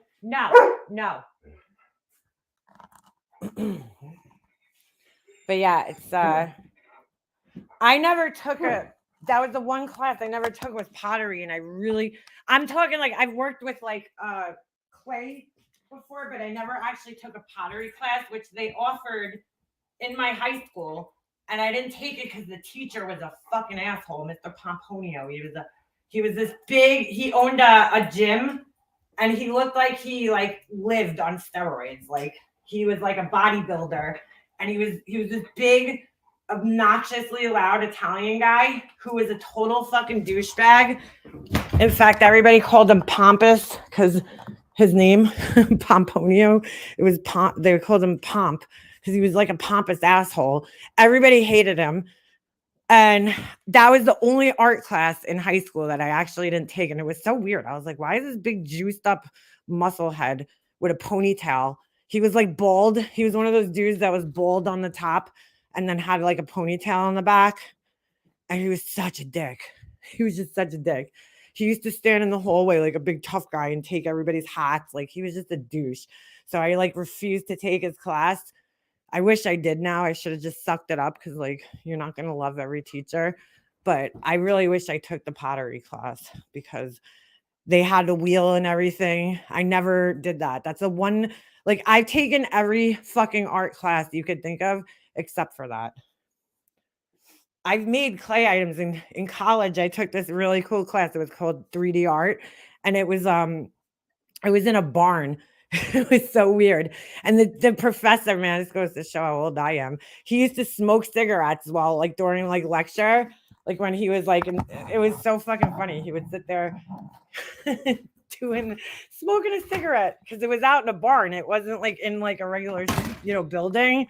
And it was so funny because one day I had to go to the dentist and they gave me like codeine with like, whatever. And he's like, hey man, he's like, have a good time in that codeine. Like it was fucking weird. But anyway, I took that class. It was fucking cool. Dude, this kid made this thing. He was a senior, so he was in his last year. I think it was part of his like thesis for art. Because there was different things you can major in art. That school they did like interior design and all different shit. And I don't know exactly what his major was. He might have just been fine arts. So his thesis was, dude, I don't even know how this kid constructed this fucking thing. It was like I don't know what he used. It was like a tube that you stood in. Okay. It had steps. It almost looked like a rocket ship from the outside. I guess he just used like sheet metal. And he made this like long, tall cylinder that you could stand in. And then on the inside, there was all lights, crazy fucking strobe lights and shit. And then the thing spun around and he put like mirrors and like all crazy shit. I don't know. It's fucking insane. I'm like, how did this kid make this thing? But it was part of his like senior thesis project, whatever he was doing. But the class was really cool. I learned a lot of different like 3D arts. Like one of the things we had to build that I thought mine was really good. It was I forget what it was. Like I forget the purpose of the project. Mine was dreams though. I know that the theme of mine was dreams. So like we almost had to make like a mobile, like not a mobile. What do you call those things? Like a diorama kind of thing. Is that what it is? Diorama? Am I saying the right word? Hold on. Let me see if I'm looking. If this is the right word. Diorama. What's a diorama? Am I saying? Yes. All right. Yes. Something like a diorama. It was kind of a diorama thing. And I had this giant trunk in my room at the time. It was just empty. It looked like an old trunk. So I took that and I had it, when you opened it up, it was almost like a giant music box. And I made it my bedroom. Like I literally recreated my bedroom. I had like a Barbie doll sleeping in a bed. And then I had the dream dictionary. and I ripped the pages out and like crumpled them up and I had them like flying across on like a fishing line. So when you opened it up, it was like you were looking down into a bedroom. And then I painted the whole top of the trunk in like clouds. I wish I had a picture of it. I never took a picture of it. It was really cool. But that class was probably my favorite class because you got to do some really cool shit. We got to do clay. I made this, I don't know where the fuck this thing is. I was actually thinking of it the other day. I made this like head, a person's head with like hands pulling it. And then, so what we had to do is we had to build the whole thing in clay. Oh, I know why I was thinking about this because some guy popped up on my feed the other day and he was making molds out of his clay. And I'm like, oh shit, I remember doing this in college. It was a pain in the ass because we had to make a mold. We had to sculpt out the clay and then we had to make a mold of the clay and then we had to fill the mold with plaster. Like that was the complete project. So we did the clay. I remember I had to drive to one of the best art supply stores. I don't even think it exists anymore, Pearl Paint. And there might still be one in Manhattan. There used to be one out here. And I had to buy like fucking like 30 fucking pounds of clay, dude. It was crazy. And I had to sculpt this whole thing. There was a kid in my class who he did the craziest thing. I was like, you're fucking insane. I would never do that. This kid, I think his name was Rory. All I remember is he had like long hair parted in the center. But he had anyway, he did a casting of his face, and so he had to breathe through a fucking straw while the plaster, oh my god, or whatever it was we were using to make the mold, because I honestly don't remember. It was 20 something years ago. But he had to sit during the whole class, which was like an hour and something and change, with a straw in his mouth, breathing through just a straw so he could cast his face. I was like, oh, you're fucking crazy. I don't know. I remember there was bins of like sawdust and we had to put the molds in there. It was like a whole long process to like cast our shit. I think that's what the whole purpose was to learn how to make molds and cast. I don't even remember, but which is pretty bad, but I was probably very, very stoned because that class I used to get fucking stoned before I went there all the time. It made me more creative, man. The only thing I hated about that class was the teacher always wanted some like explanation of why you did things, like some deep explanation. And like, I just never had that. I could never, I don't know, like there's pictures that I drew that I just drew them. Like, I don't really have a reason for it. And he would always want some like reason. I'm like, I don't know, dude. My reason is that I fucking smoked a shit ton of weed and I fucking drew this. You know what I'm saying? Like, he wanted you to express like your pain or something. And I'm like, I don't know. I'm 19. I really don't have problems. I'm sorry.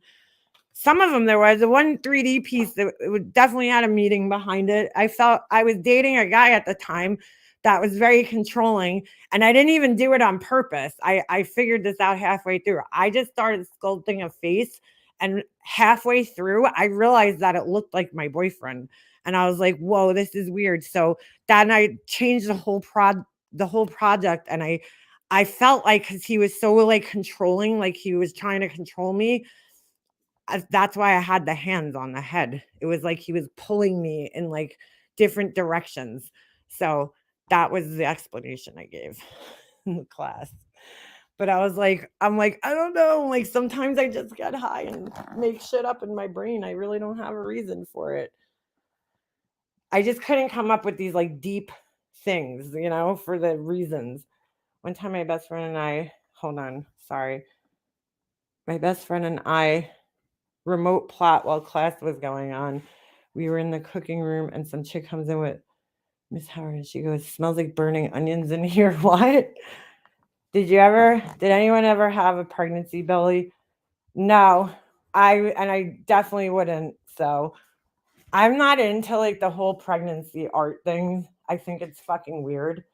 To be honest with you, no offense if you're into it. This is not my thing. I'm not into like I don't know. I have like a friend that I went to school with and she gets like all the pregnancy shit done. And I'm like, I don't know. I feel like, was it Madonna or Demi Moore, whoever it was that posed while they were pregnant? in like the 90s, and everybody was like, oh my God, she's pregnant and naked, you know? And then it became a thing that other people wanted to do. And I was like, please undo this thing. Like, there's nothing about me that wanted anything reminding me of being pregnant, like my body being pregnant. I don't know. Maybe it's because I just don't look into it. Like, people look at it like, it's life. I'm bringing life into the world. And I do too. But I just I don't need permanent reminders of having a huge belly. Like, my son is a reminder, like, I don't know. This girl, I mean, I like her. She's a beautiful girl, but she would post all her pregnancy pictures of like her with the big pregnant belly, and she's like wearing this long flowy white, shirt with her stomach sticking out. And I'm like, why the fuck? Like, what are you doing with this? You paid all this money for this photographer. Are you seriously going to keep that up in your house? It's not for me. I'm just not into it. I'm like,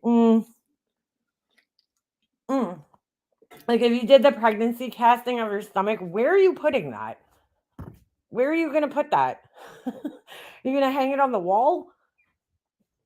I don't know. To me, I just never understood it. I'm like, I don't want to fucking remember what I looked like when I was pregnant, except my hair. If I could have saved my pregnancy hair, then I would have. But I'm like, pregnancy was horrible, dude.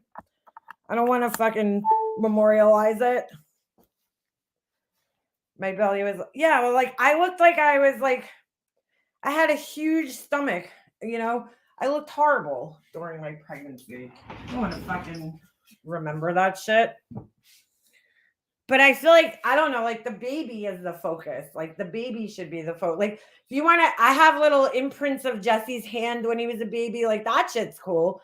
It's just like, I don't get the showing off pregnant body part. Like, maybe I'm just old school and I'm like, because I'm like, I don't know, like, who wants to look at a pregnant stomach? I don't know. Not me. I didn't want to look at my pregnant stomach. You get that dark line. Ugh. My only vice is drinking. I'm so Italian, yeah, right? Do men make a mold to their ball sack? I hope not. My firstborn was only less than 5 pounds. Aw. That's so tiny. 9 pounds is big. When I was pregnant with my son, I ate whatever I wanted. I gained 75 pounds. Holy shit. That's a lot. Weight for most of my life, but recently lost. Wow, good for you. You lost that? That's a lot of weight. I gained, literally, I'm not even joking, 25 pounds when I was pregnant. And that counted the baby. So when he was born, he was what? 7 pounds, 15 ounces. So basically, he was like 1 ounce away from being 8 pounds. And I only had 25 minus 8. What is that? I'm so bad at math. 25 minus 8. Well, whatever the fuck's left over, that's what I had left to lose, which wasn't bad at all. My cousin, she gained like 65 pounds, dude, when she was pregnant. She's like skinny, like, we were both like pretty much the same size. Her and I used to like share clothes and shit, pants, shirts, dresses. And she was, I couldn't believe she gained 65 pounds during her pregnancy. Both of her pregnancies. I don't know about her third one, but she had 2 babies. And I was like, oh my God. But it came off of her so quick because she dances. So it like fucking, she snapped right back into shape. For me, I only had like what? 19, no, I had like over 15 pounds to lose, right? It wasn't that bad. So, I really didn't have much weight to lose when I had Jesse. Totally spoiled myself and paid for it later. The only problem was the stomach. You know what it was? Like, I didn't feel like my appetite was that much more. But the thing was, I ate better when I was pregnant. I felt like I ate a lot healthier when I was pregnant because I was like really worried about, eating shit. So like, I mean, of course I still had like ice cream and shit, but I'm just saying, like, for breakfast, I was like having fruit and yogurt, and my mom was on me because she's like, you don't eat eggs, you need protein for the baby. So I was eating like, trying to eat like things that had protein in the morning. So I was eating like Greek yogurt and, fruit and stuff. Like my mom was telling me what to eat because it's hard for me to diet because I don't eat a lot of things. So she's like, you need to eat protein. You don't eat enough protein. So I was trying to find, other sources of protein because I really don't I'm not a big meat eater and I don't eat eggs. So she's like, eat like nuts or Greek yogurt has like good protein, cheeses, stuff like that. And then I was trying to eat like just a little bit better. I wasn't eat like totally health fanatic, but I was trying to eat 3 times a day, which I typically don't do. Like I eat maybe once or twice a day. So I was trying to eat a little bit more. My boobs never grew, even when I was pregnant. The titty fairy was just like, no, nope, sorry, not you. You're not getting tits ever. Even when you're pregnant. Sorry about that. Ain't happening. By the way, if you guys remember, I was testing the wood wicks in these candles. Fuck those things. They're a pain in the ass. They're too inconsistent. I'm not even fucking with those things. I might try them again like down the road, but I scrapped the whole project. They were fucking, dude, the flame was like 3 inches. It was probably too big, the wick, although I think it was one of the smallest ones that they sell. And I was like, there was nothing consistent about the burn that you get from it, not like a regular wick. And I was like, fuck this. I'm not doing wood wicks. Too much of a pain in the ass. And then when I started researching about them, that's the problem with wood wicks, is that there is no consistency ever in them. So no thanks. Taco Bell. I actually had Taco Bell the other day. She's a compulsive liar. There's no way she purchased those candles. Girl, she didn't purchase no Tom Ford candles. Fucking almost $200 candles. She's like, I should be charging $60 for her candles. Laura, stop.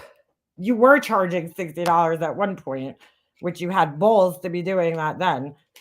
I don't know how she thinks that she should be charging $60. She's buying cheap vessels. That vessel, the vessels that she uses that are in her picture, those are the same vessels that fucking like every candle maker buys. They're like the most basic, boring, plain vessels. What do you mean? $60? Because the wax that you use, the wax ain't even that much more expensive than any other wax. Are you kidding? She's like in a dream world. I do find it funny that Tom Ford, those candles don't even say what kind of wax they use. Hold on a second. Tom Ford.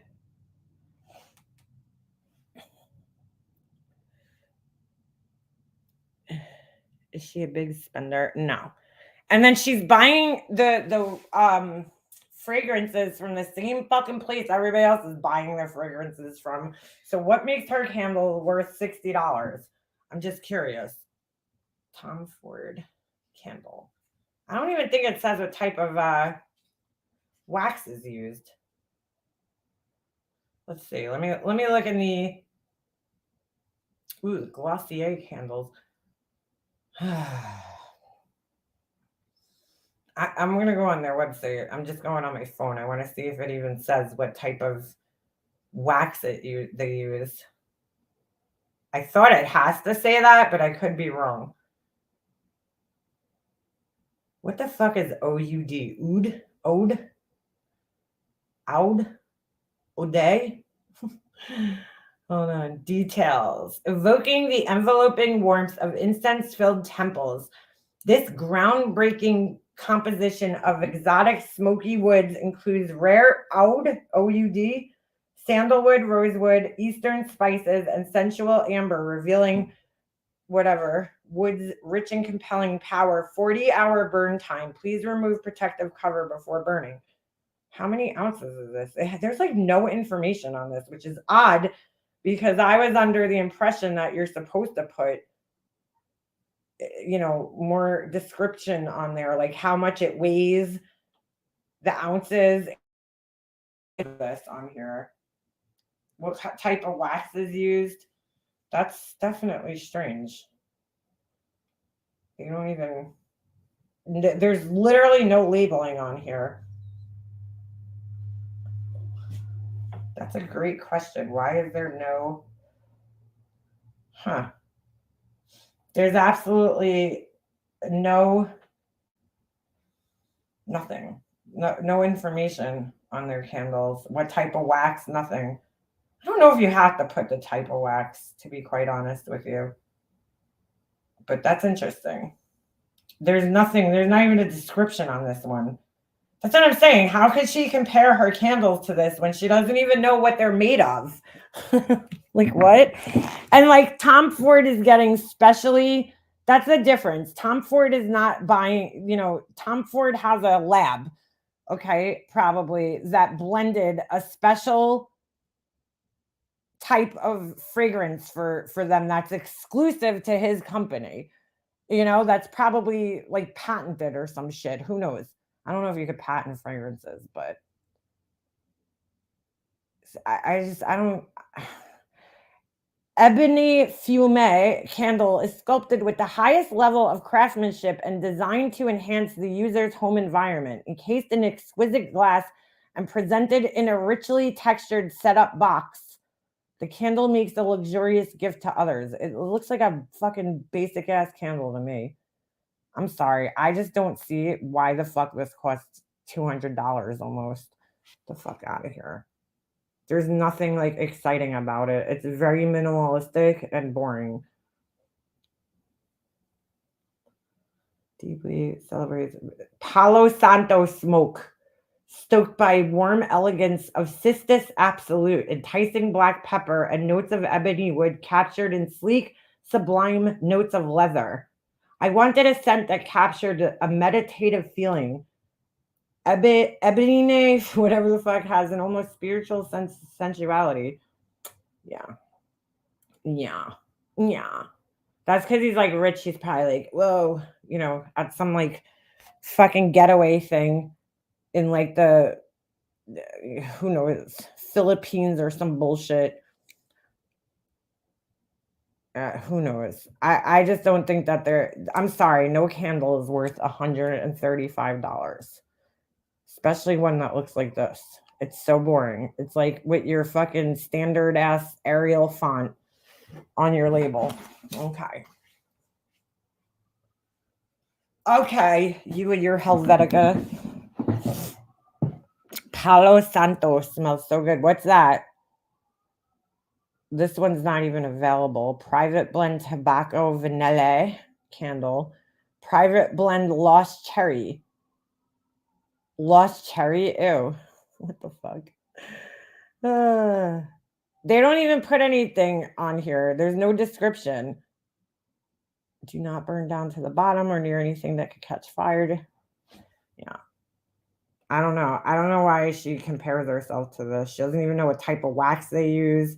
Guaranteed there's paraffin in it, though, if they smell good. Joe Malone candle. Let's see if he puts any descriptions. I want to invent a candle that never goes out. Well, they kind of have that. Get an LED one. Is that a Cali thing? My friend mixes weed with tobacco. Yeah, that don't sound good. Because like weed, you kind of hold in when you inhale it. I don't know if you'd want to hold in tobacco that long. 200 grams. Let's see. Burn time approximately. Joe Malone will donate. Blah, blah, blah. Is that where Laura gets all these stupid ideas from to like donate and all that shit? What included? It doesn't even give any details. I'm actually kind of surprised because you're really supposed to put I thought there was like labeling requirements for candles. I guess not. BHB is the gift that keeps on giving. Yeah, right. Anywho, I didn't even realize it's already almost 2:30. I gotta get off here and get some shit done.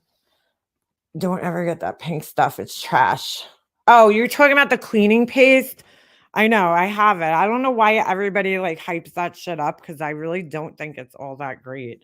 First of all, it's annoying to get it out of the container, and, like, mine dried up even though I had the container, like, closed, and I don't think it works all that great either.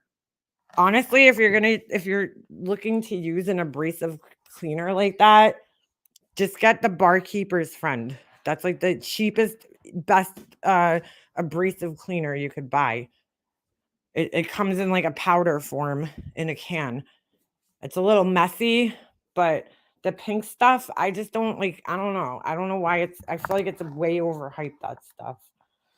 Anyway, all right. I'm going to end this. It was lovely talking to you again. I gotta get some shit done, get some orders packed. Um, but I'll see you guys around the hood. Hope everybody has a great rest of their day, and I'll see you soon. All right. Peace.